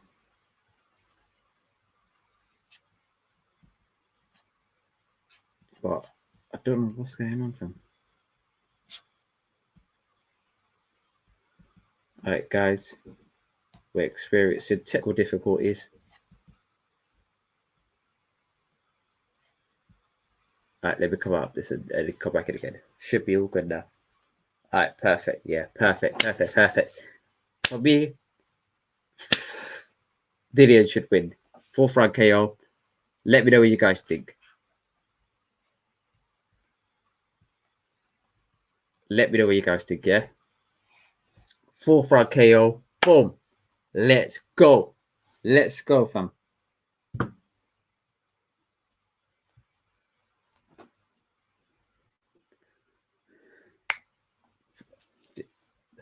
Bro, why don't you just start, man?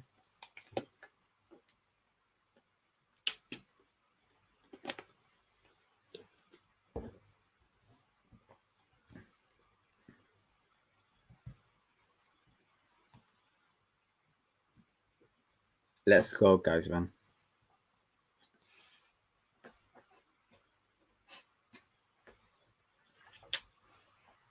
Let me know what you guys think as well.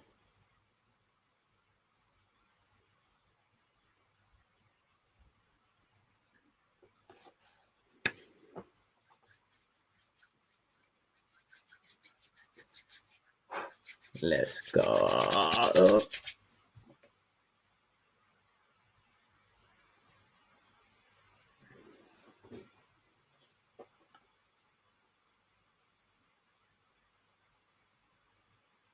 Do you know what I have to give Matching? They're very good at on the fight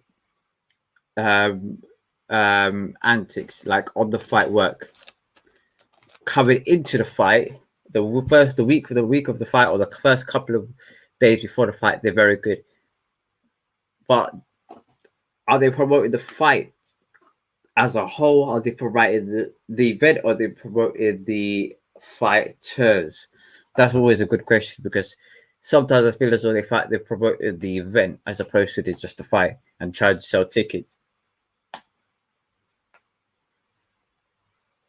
Povetkin saying he's going to work on his defense. No defense is going to stop you from what the body snatcher is going to provide.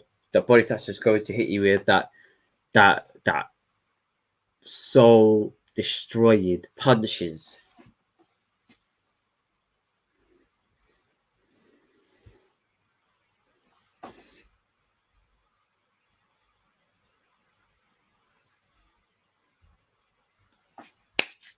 Let's go. Let's go. Boom. Let's go, guys.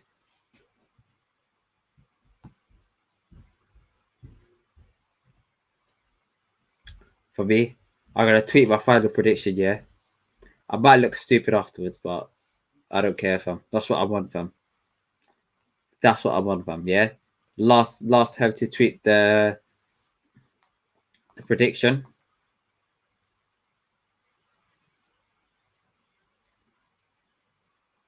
Hang on.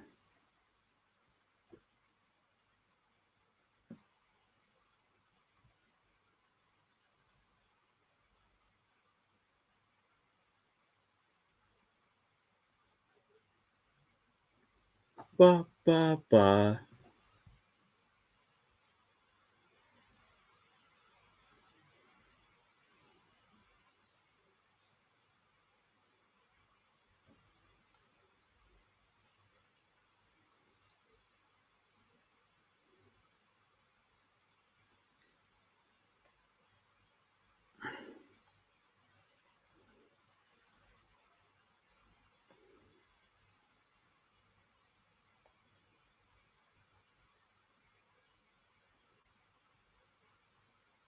Let's go, fam.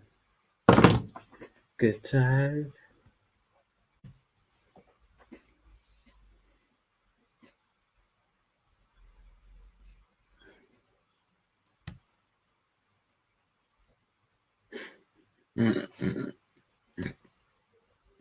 Straight up. Straight up.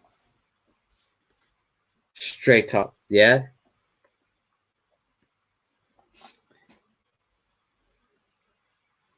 For me, inside fighting, Dilly White should always try to abstain from that level of.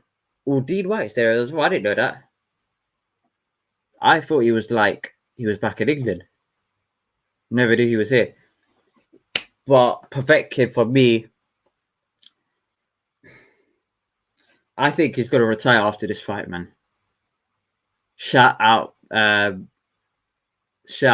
Harden Jr. Shout out John Harden Jr. Guys, let's go, fam. Let's go. Let's go, fam.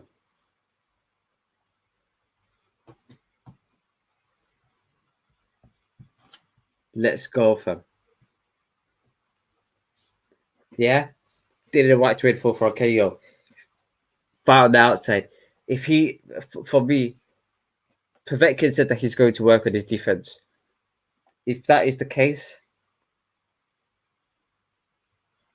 Dillian's going to win. Because Dillian's got longer arms, he's rangy as well. He can keep him on the outside and then knock him out whenever. Let's go, Dillian. Let's go. Listen, I'm pumped, fam. Yeah? Povetkin holding the belt like his fam. Don't worry, Povetkin, fam. That belt's coming back, yeah? It's coming back to England. No mucking about. He's coming straight back to England. That belt.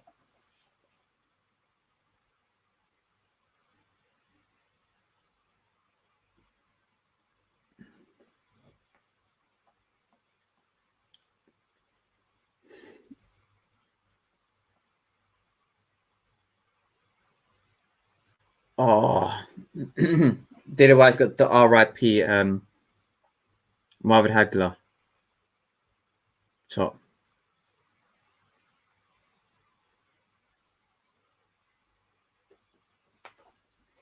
Let's go.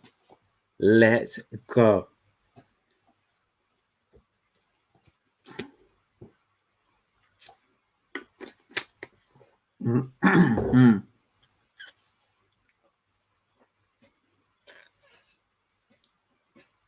All right, let's go.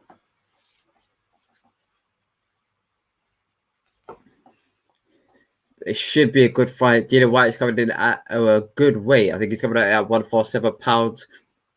Povetkin coming in a lot lighter than he is. Is that a problem for Povetkin? Povetkin doesn't look like he's as fit as he was a couple of years ago. He's a lot more sluggish on the feet. So Dillian's got this in the bag, in my opinion. But Dillian's doing a ring walk, looking good on the ring walk, guys. R.I.P. Hagler, Robe as well. Rest in peace, Marvin. Yeah, legend in the game.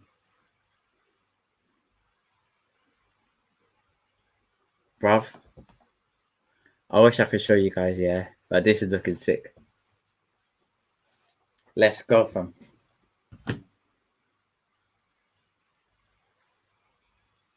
Let's go, fam. Yeah, let's go.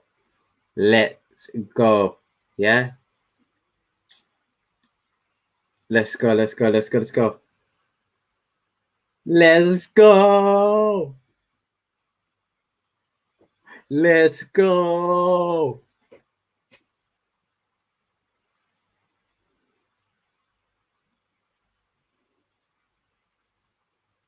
Did it.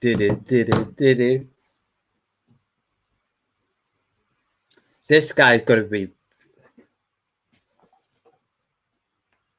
Did it. Let's go.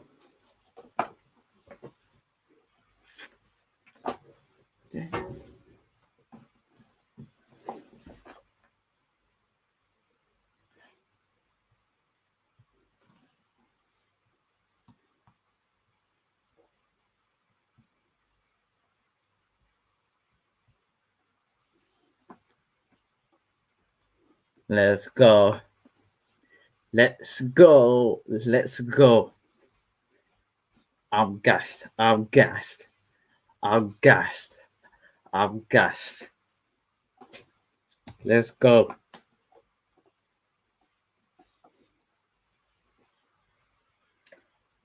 Povetkin, fam. Bruv. That belt's coming home, baby. That belt's coming home. Let's go, fam. Let's go, fam. Hold on.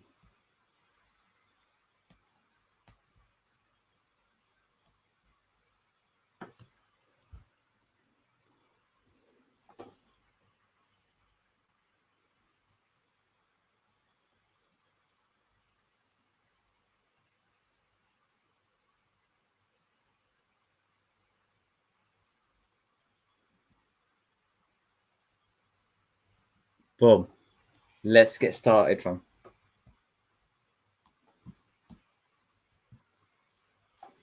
Started a bit late on the later side.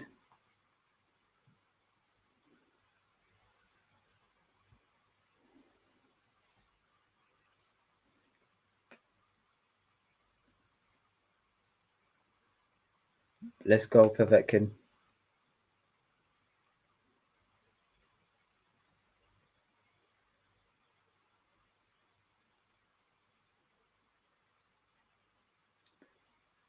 Povetkin with his Russian rhythms. Let's go. Let me know what you guys think, because this is going to be powerful. This is going to be big. I cannot wait for this fight. Dillian Whyte's got this in the bag. Bruv, Dillian is going to batter. Yeah? Povetkin is peak. It is peak. It's going to be a straight Merkin. Shout out Dillian Whyte. Povetkin, what are your predictions? I predicted a 4th round KO. But let me know what you guys think. This is going to be a huge fight, a sensational fight. Literally, last fight was against, his last fight against Povetkin. Povetkin came in and Dillian knocked him down twice. Povetkin came back and hit him with a strong uppercut, a left uppercut.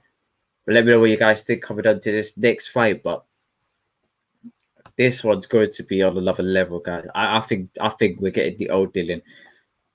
We're getting the not Joseph Parker, we're getting the Chisora 2 Dillian, where he knocked him out spark gold, where although first couple of rounds, first 3 rounds, he's been patient, sticking onto the jab and, becoming lackadaisical, sees a gap, bang, knockout straight, maximum violence, yeah?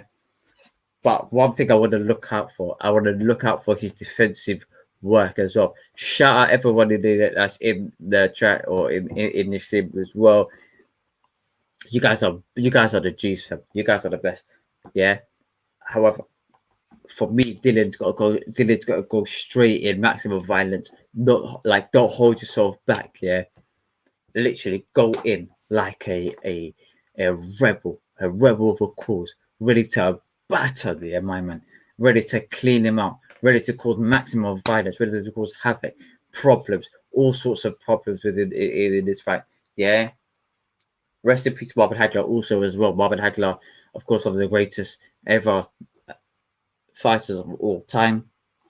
Known for his 9 minutes of sensational minutes between the first 3 rounds against Tommy Hearn. Huge fight. Yeah. What kind of weak entrance music is Povetkin on, bruv? Povetkin don't look like a type of guy, yeah, who, put it this way, you're gonna sit down and play a lot of rhythms. I don't think he even what's it called? He even listens to music in his spare time. He probably trained in silence, in my opinion. Like, so, but it was Povetkin's never had a good entrance. Never. Do you know what? Maybe it's good on their side, but maybe it's not good on our side in the UK. They played the British national anthem. All right, hold on, guys. Yeah, maximum violence. Let's go, fam.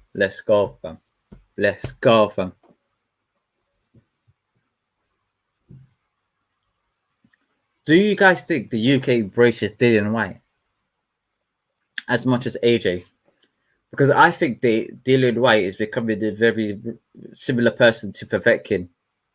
You know what I'm saying? From like he banged like not Povetkin. He's becoming a very similar person to Lennox, where although he grew up in the UK, he grew up in Jamaica as well, and a lot of people didn't like, what's it called, Lennox, or didn't embrace it just as much as Bruno. So maybe that could be the case. But big up Povetkin, bruv. He changed with the walls, fam, bruv. Povetkin changed. He changed in bloody. Bruv, he probably changed in forests, fam. Punches up trees, fam. Yeah, and uppercut squirrels, fam. That's what he's on, fam. Yeah, this guy is not on this. Like, I can't see him, Povetkin, ever going, like, at his age, going to a party. Never. I can imagine him going to like a what's it called? I could imagine him going to like a dinner party, like a quiet dinner. But he probably changes. His music is dead mute. That's his rhythm. Yeah, he's probably bopping to the sound of Zero Fam. Yeah, that's what he's on. But Povetkin looking very sharp as well. Big up the Russians. Big up the Russian masters, man. Yeah, you guys have been amazing as well. So big up the Russian masters.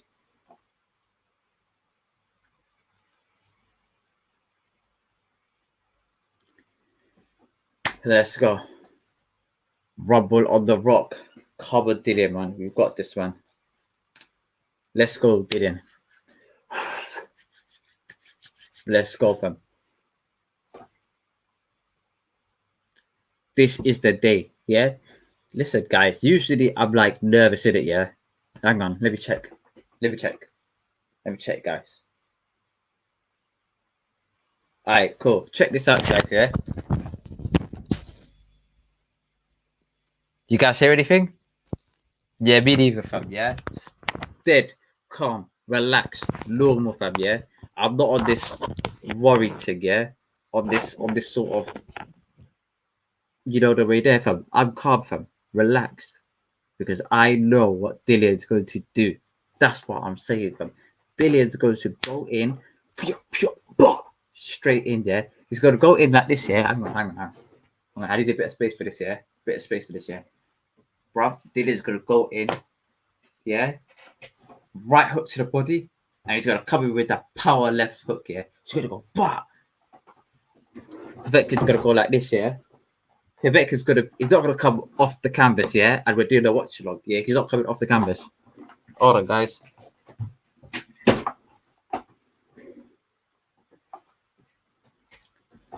Let's go, guys. Let's go. This is it, fam. The time has come, fam. Let's go, fam. Let's go, fam. Let's go. Yeah? From the streets of Brixton, yeah, to the sunny rock of Gibraltar, yeah? From the tough times or from the end in Russia, yeah, to the rocky hot summer weather of Gibraltar, yeah. You got two fighters that are going to go straight at it, blow for blow, yeah.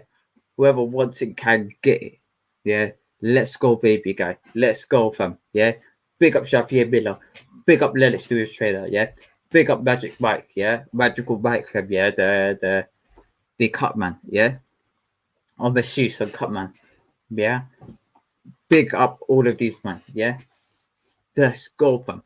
We've got this, guys, yeah. Let's bring UK back on the map, yeah. I'm gashing this thing up bigger than Sky Sports, yeah. Sky Sports, you ain't got nothing on this thing, yeah. But I would love to work with you guys in the future if you guys give it an opportunity. But listen, Povetkin, yeah. Pray for Povetkin, yeah. Povetkin,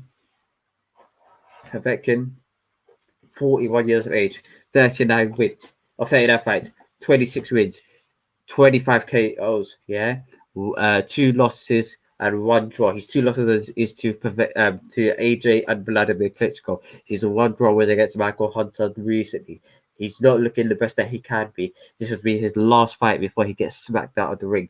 In my opinion, this is the final for Povetkin, and this is a very dangerous Povetkin. But after this fight, when he gets flattened on the floor, move like he's going to be on the floor, arms wide apart with his legs spread open, like he works in a brothel. This guy's going to be on another level of blackness. This guy's going to be out cold, colder than the Arctic, Blizzard United, bruv. Let's get the show on the road. Big up, man. Big up you, man. Big up. Big up. And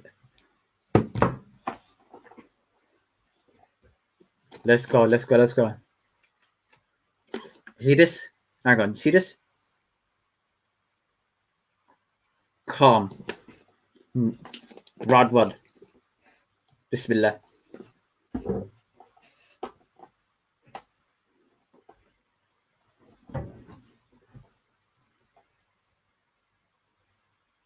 Let's go.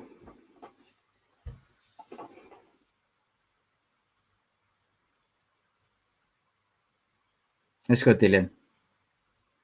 That's good. Good job.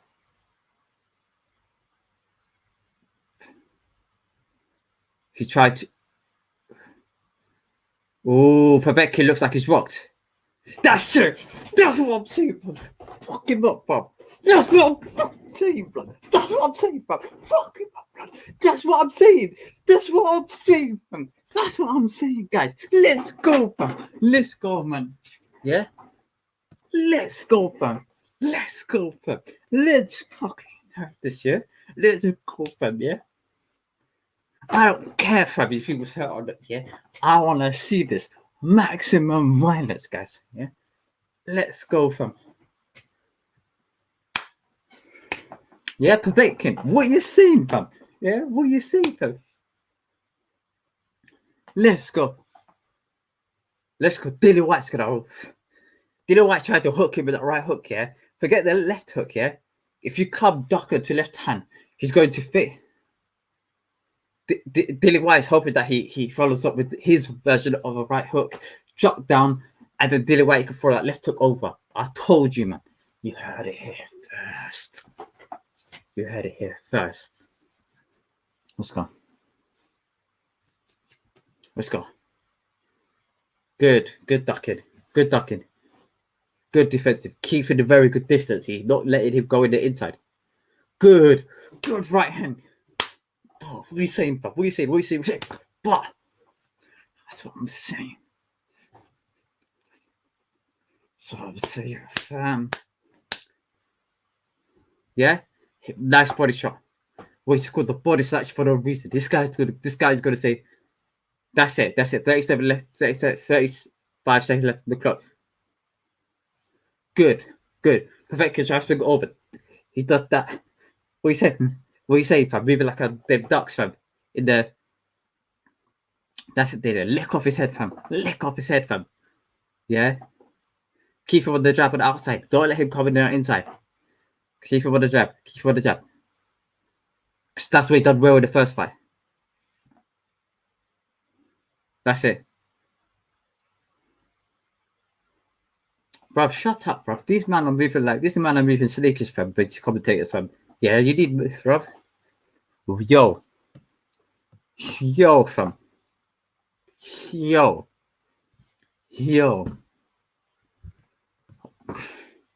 What am I saying, fam? You man are done for. This is what I'm saying, fam. Yeah, Lewis. This is what I'm saying, fam. You want to know the answer? This is what I'm saying, fam. Yeah.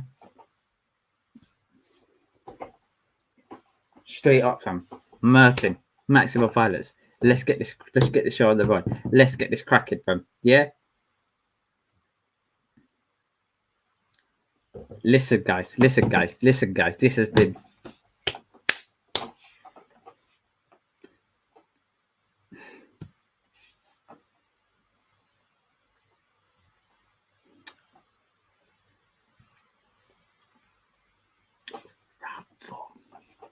round four.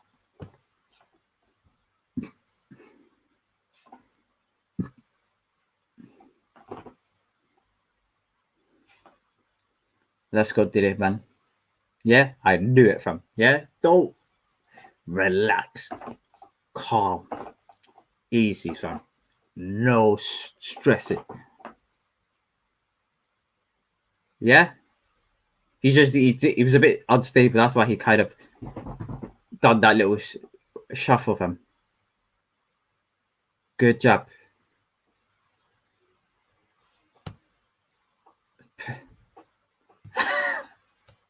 Where's Povetkin's defense?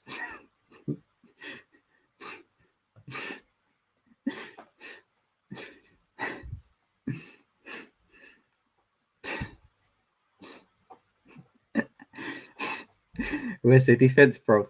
You say you got defense, fam. What got to the defense, fam? Let's go. Good. That's it. Don't fight on the inside. Step back. Don't fight on the inside. Just hook him. Let's go, fam. Good shot. 1-2. Good. Povetkin try to jump there, but he's got three quarters of an arm, fam. Yeah, so you can't, bro, boxman with 3/4 of an arm, fam. Whereas Diller's got that. He's got that long slot at arms, fam. You know that long arms, fam. Yeah, bro, he's got longer arms than the Big Ben, fam. Let's go, fam. Let's go. 1-2. Straight.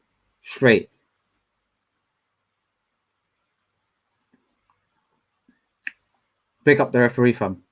Man, like shiny bald head referee. Good body shot by Dylan. But don't always. Halfway through, he should switch up slightly.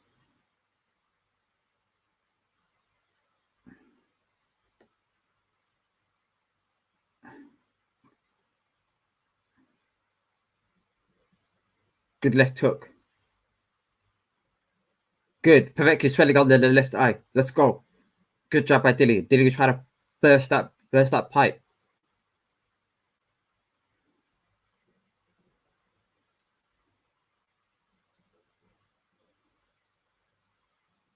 Yeah, he's trying to take it. Povetkin's trying to lick off his head, yeah. But good job. Good jab. Guys, we're not scoring this. Povetkin looks like he's frustrated. It looks like he's annoyed. He looks like he's. Where's the defense from? Where's the?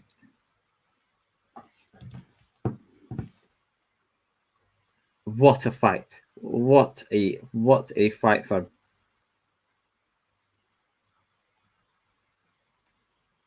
What a fight, fam.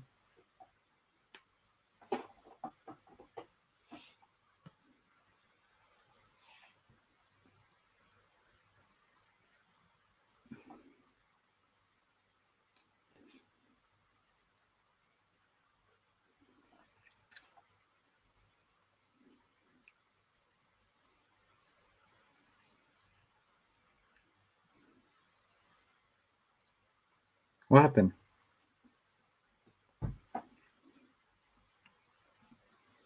Let's go round 3. I say round 4, yeah? So round 3, let's go.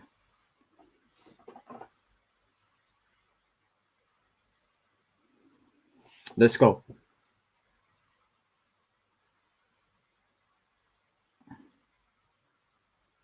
Povetkin. Povetkin, you know what? I'll give him credit, man. He's very durable. He's very tough. Good jab. Good jab. But keep behind that jab, Dillian.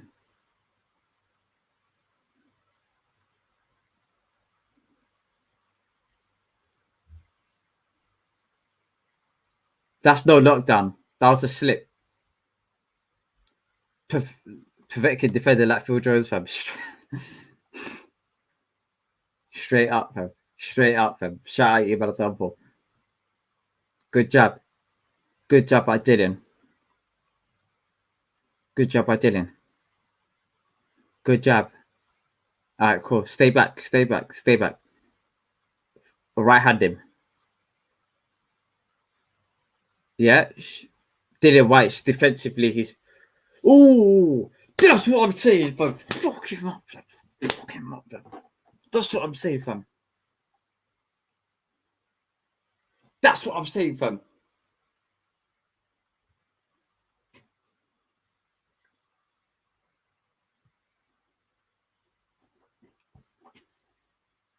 Yeah. Round 4, guys. I told you, fam. Round 4. Let's go. Let's go. Good job. Jab him up and then 4th round straight. Let's go. Don't let him come in. This guy's a weird animal. Don't let him come in. This is the problem. Yeah. Last fight, he dropped him twice. And this last fight, he dropped him twice, but he weren't ready. Don't drop him. Yeah. Just carry the jab at him. When you hit him hard next time and he drops to the floor, he shouldn't be getting up. That's the problem. He's good. He's cut up on the eye. Not cut up. His eye's a bit swollen, but I don't think that swell is going to block the whole eye. It's not like a.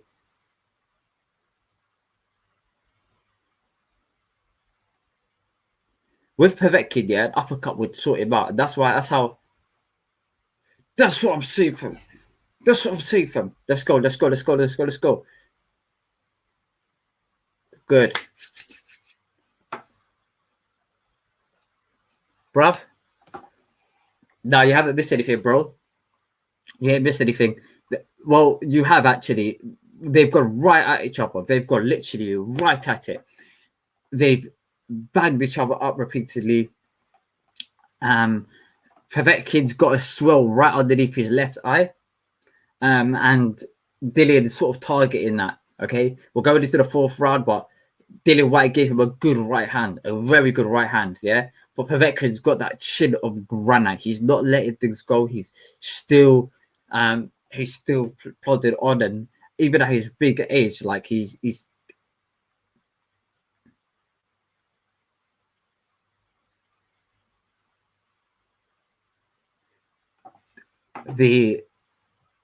the corner team is saying keep your hands close when you're dodging, when you're doing that.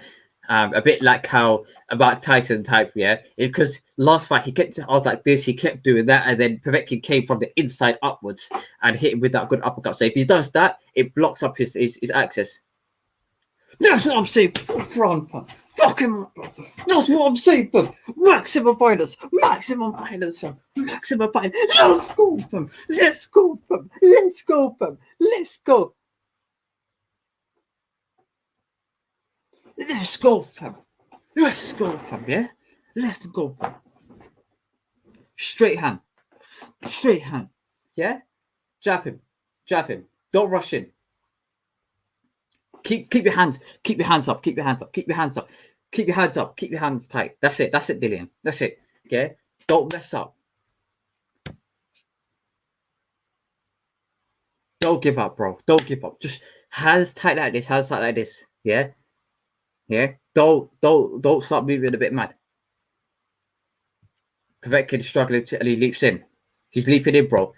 He's leaping in. But like TJ Londoners, fam. Big up you guys, yeah. Big up. Yeah, ¿qué tal? Yeah, ¿cómo estás? Yeah. Big up, man. Buenos noches, fam. Yeah. Let's go, fam. Let's go, fam. Let's go, fam. Let's go. Jab by Dylan. 1 minute 25 left on the clock. Let's go, Dylan. Yeah. Apply the flight. Apply yourself. Yeah. The ones. That's it. Good left hook. Dylan Whyte's searching for that left overhand hook. Yeah. But with Povetkin, he's so solid. You've got to time it perfectly. He tried to throw body shots to slow him down, to keep his feet planted within that mud. He's not letting Povetkin move his feet and carry on boxing. Come on, man. See hombre, man. Come on, fam. Yeah? That's what. Good right hand by Dylan, yeah? But Povetkin is not letting things go, fam. Let's go. 35 seconds left on the clock. We might have got... Yes! Fuck off. Yes!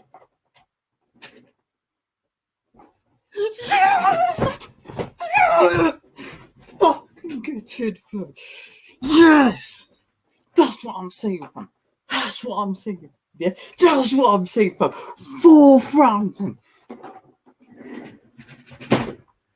That's what I'm fucking saying, fam. Yeah? That's what I'm saying. 4th round, fam. 4th round. 4th round, fam. Yeah? 4th round. Yes! Yes! Bruv. Yeah? Listen. Yeah? Escúchame. Soy muy bien. Yeah? Listen.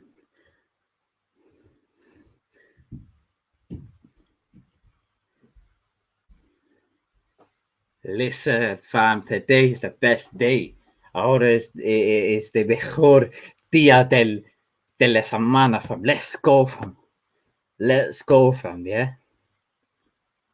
Let's go. Let's go, fam. 4th round, fam. 4th round. Shut down. Lock off. Khalas.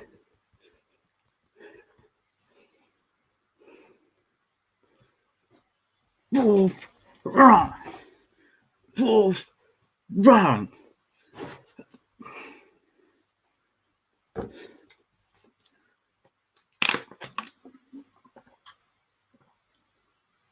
Did I say 4th round? I don't think I said it enough. 4 hours. 4 hours on this stream, guys. 4 hours.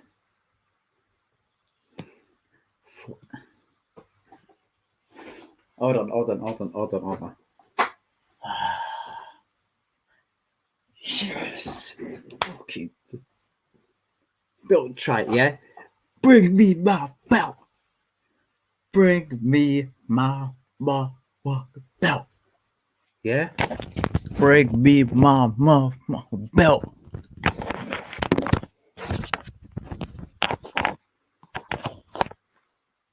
Let's go.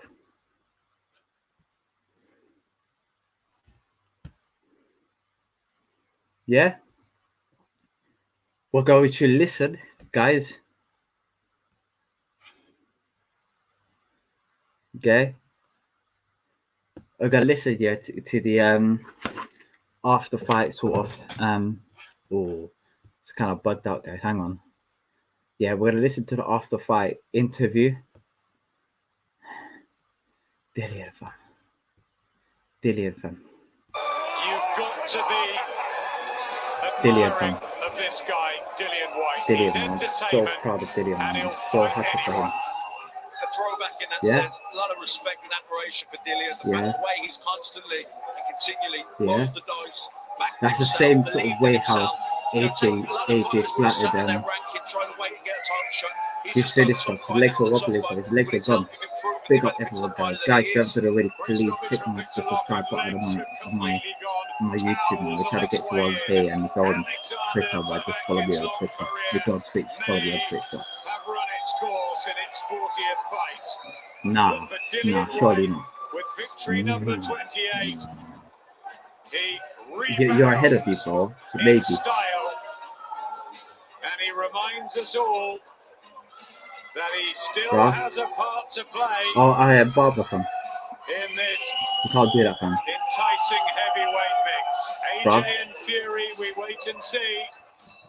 Maybe another waiting game for Dillian. No, we can't do that, bro. But the key You have to get out of here, fam. You can't do that, man. This guy's supposed to lock off the thing here. If I can, I would. Honestly, if I can, I would. Yeah, but this guy's supposed to lock off the thing straight up. In boxing, that could be quotes Dillian Whyte. He's shot at the heavyweight championship. Actually, let me read this, man. They might lock this bit off as well. But he's definitely due his shot. But yeah, bruv, I'm so proud of Dillian, man. I'm so proud of Dillian, man. He's worked super hard. He's trained himself. He's applied a very good game tactic. That if I had to put one point of criticism towards him, was the fact that he let Povetkin throw a cup. He was my only sort of criticism, if I had to point to one, was the footwork could have been slightly better. He tried to run on the outside, but his leg kept crossing over to each other, and that basically meant that he couldn't set up his shots effectively when he was fighting on the back foot. With hang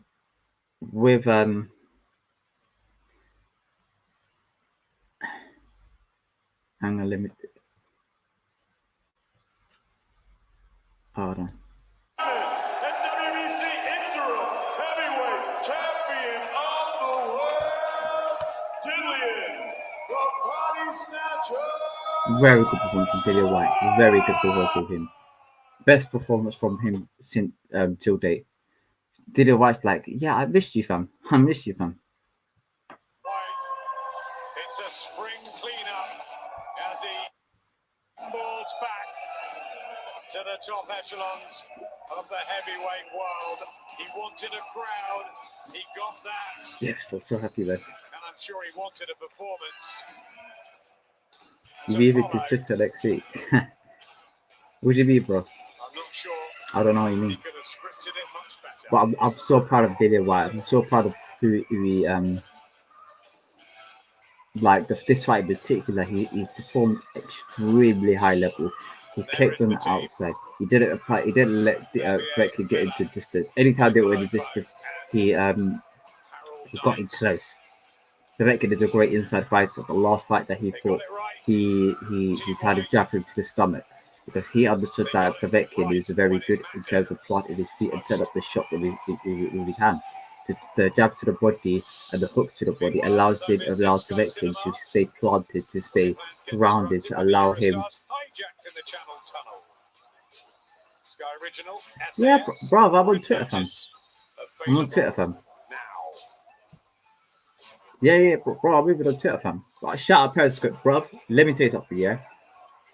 I remember, fam, like I was on the AJ, the AJ, was it AJ Puder? Could have been AJ Puder. And I was doing that live, bro. I think it was about altogether it was about 1,000 people across all the platforms, and 600 of those came from Periscope. So Periscope gang are very heavily invested in boxing, very heavily invested in boxing. But I want to hear what Dilly Whyte's got to say in the post-match interview. Let's go. Hopefully Sky Sports will shut this thing down. From Sky Sports allow it from just for today. From big man, just for today. Emphatic fashion. So many people questioned, was it sensible to get straight back in with Alexander Povetkin? Would there be any demons? Would there be any lasting effects? Do you think you've answered all those questions and more tonight? You know, I'm upset I didn't get finished in the first round. I could have, but I tried. But he's a tough guy, and obviously I have to be careful. But I wasn't putting him down twice. But I think I could have finished up early. Just sum up how you're feeling at the moment now you've got that win. You know what? I'm ready to run it back again if he wants it again. That's how I feel. If he wants a rematch, no man. I'll pay you the right money. I will fight again. No because man. I shouldn't have lost first time. No. And I'm just annoyed. The first time I shouldn't have lost. It's just one of those things when I'm just annoyed at myself for losing the first time. All I like to do is be a bit smarter. That's all. Make a silly mistake and pay for it. Yeah, there are some parallels. Obviously, in the first fight, the fourth round was the round that you had him down twice. Tonight, were you determined not to let him off the hook, not to make the same mistake? No. From the first round, I was on to him. But then I was like, you know what? Let me relax and don't mind them blow up, because I was tempted to just go hell for leather in the first round. But then I was like, maybe it's not a smart thing to do, because he's Olympic gold medalist, former champion. He's only lost to me, Joshua, and Klitschko. So it shows how good the guy is, and he's very strong still. He threw over and right that I caught my shoulder. And I was like, That's true. The overhand right caught his shoulder. The way that you prepared for this fight, the shape you got yourself in, the mindset that you got yourself in, do you believe that you could have beat anyone tonight? Yes. I still believe I can be a real champion. I can beat anyone. I carry power. I can beat anyone. Obviously, this camp was a bit annoying because of the reschedule. It messed with me a lot, big time. I was in much better shape than this, but because of the deload, you have to stop and start. And then I changed up my nutrition as well. Obviously, I've been getting major help on the nutritional side and stuff. Obviously, I'm a strength and conditioning guy. And Simon, they stayed with me all over Christmas, to a good train. So, man, you have to pay tonight, man. This monitor here, we're going to show you the finish. I just wonder if you can give us a bit of commentary through this. Tell us exactly what you're seeing. Good job. Yeah. I was trying to say, the coach was telling me, a little right hand. The coach was saying to me in the corner, keep your hand short. Keep the punch. Going to show you another angle here. The coach was saying you carry power. Stop loading the right hand and overshooting it. So all I did was just boom. Jab, left hook, right hand. Short one. Short piece. That's probably my best right hand knockout of my career. Straight up, in my opinion, his best performance of his career. Gets everyone to And then this one is the one that sent him on his way home. No one can take that punch from me and stand up. No one. Anyone that hit with the left hook must go down. They might get back up sometimes, but they will go down. So the $1 million question, who next? What next? Who next? Man, this guy, listen, Eddie likes to put me in these hard fights. It's time to get me an easy fight. I can make some damn money. I don't take so much risk. But at the same time, the goal remains the same for you, does it not? That what you want from this sport is the heavyweight world title. Hey, and also, this ain't the diamond belt. This is not the diamond belt. No, it's not. There's diamonds in it. The one that we fought for, they swapped the belt. This is the old WBC belt. Yeah, this is the old one. He beat that guy for. Eddie instantly regretting moving the microphone closer. Give us some names, Eddie. Who do you want Whyte to fight? One of the names that keeps cropping up is Deontay Wilder. You know what? Firstly, there was a lot of talk tonight, his career being on the line. There was a lot of pressure. And what he did tonight was he carried off where he left off before the knockout. You man, the done for. I'm jumping on after this. I'm going on undefeated podcast here. So I'm going to jump in straight after that. Hopefully, if they're up for it tonight, maybe because they've been running for 4 hours as well. So maybe they might not be up for it. Let's do a big fight here in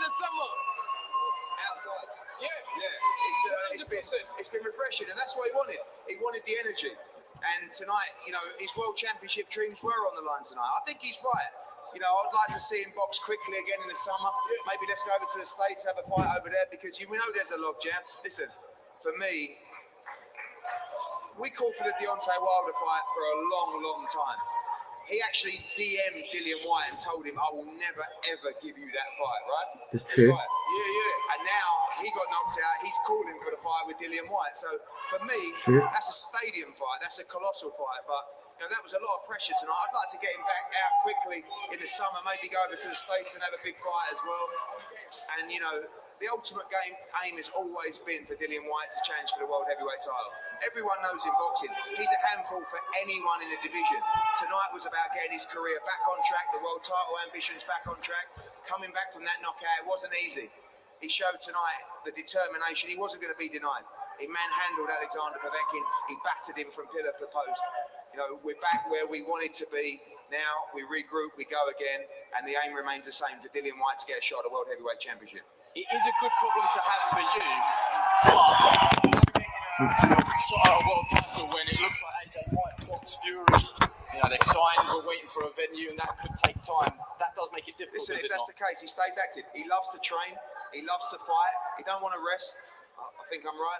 He wants to get out. He wants to fight. And if that involves, you know, getting out quickly in the summer, we got to plan accordingly. But tonight was about getting back on track. He's back in position. I hope the WBC make it mandatory immediately, and then he can move forward. And he has to go and get the real belt off Povetkin. We need it. So much goodwill has been given by the people of Gibraltar. 502 people sounded like, you know.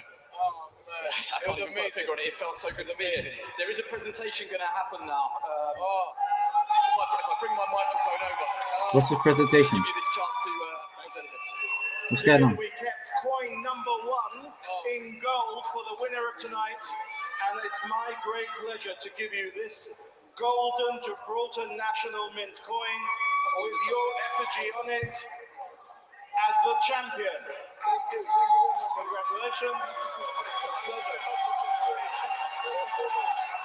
Thank you. Dillian, I'm going to let you go now, but before you do, I just want to give you the final word. All right, let's go. Final word. I want to say thank you everyone for the support. I want to say thanks to Match Room, thanks to Sky Sport, thanks to my team, thanks to everyone who's been there for me, thanks to my family, man, you know, and everyone who's supporting me. You know, I've been away for years, everyone knows. So I said no time with my family, man. So no, I just want to spend 2 weeks with my family and start training again. Enjoy rest. Respect. Dillian, thank you very much. I'm going to bring in the 2 trainers now. Look, you've already been thanked by Dillian. Guys, there's a couple of microphones there for you. Harold Knight. Yes, sir. This is very. All right, guys. Guys, yeah, thank you very much for tuning in to the stream. We've done 4 hours and 18 minutes. Yeah, it's a long stream. You guys are the best. Love you guys. You guys have been amazing for keeping me company during this, especially it's been a long stream. Okay, so for those of you who stayed, even if you stayed for like a couple of minutes or so, you know, you guys are the best. So peace, love, and prosperity, guys. I'll catch you guys in a bit. Peace. Good times never seem so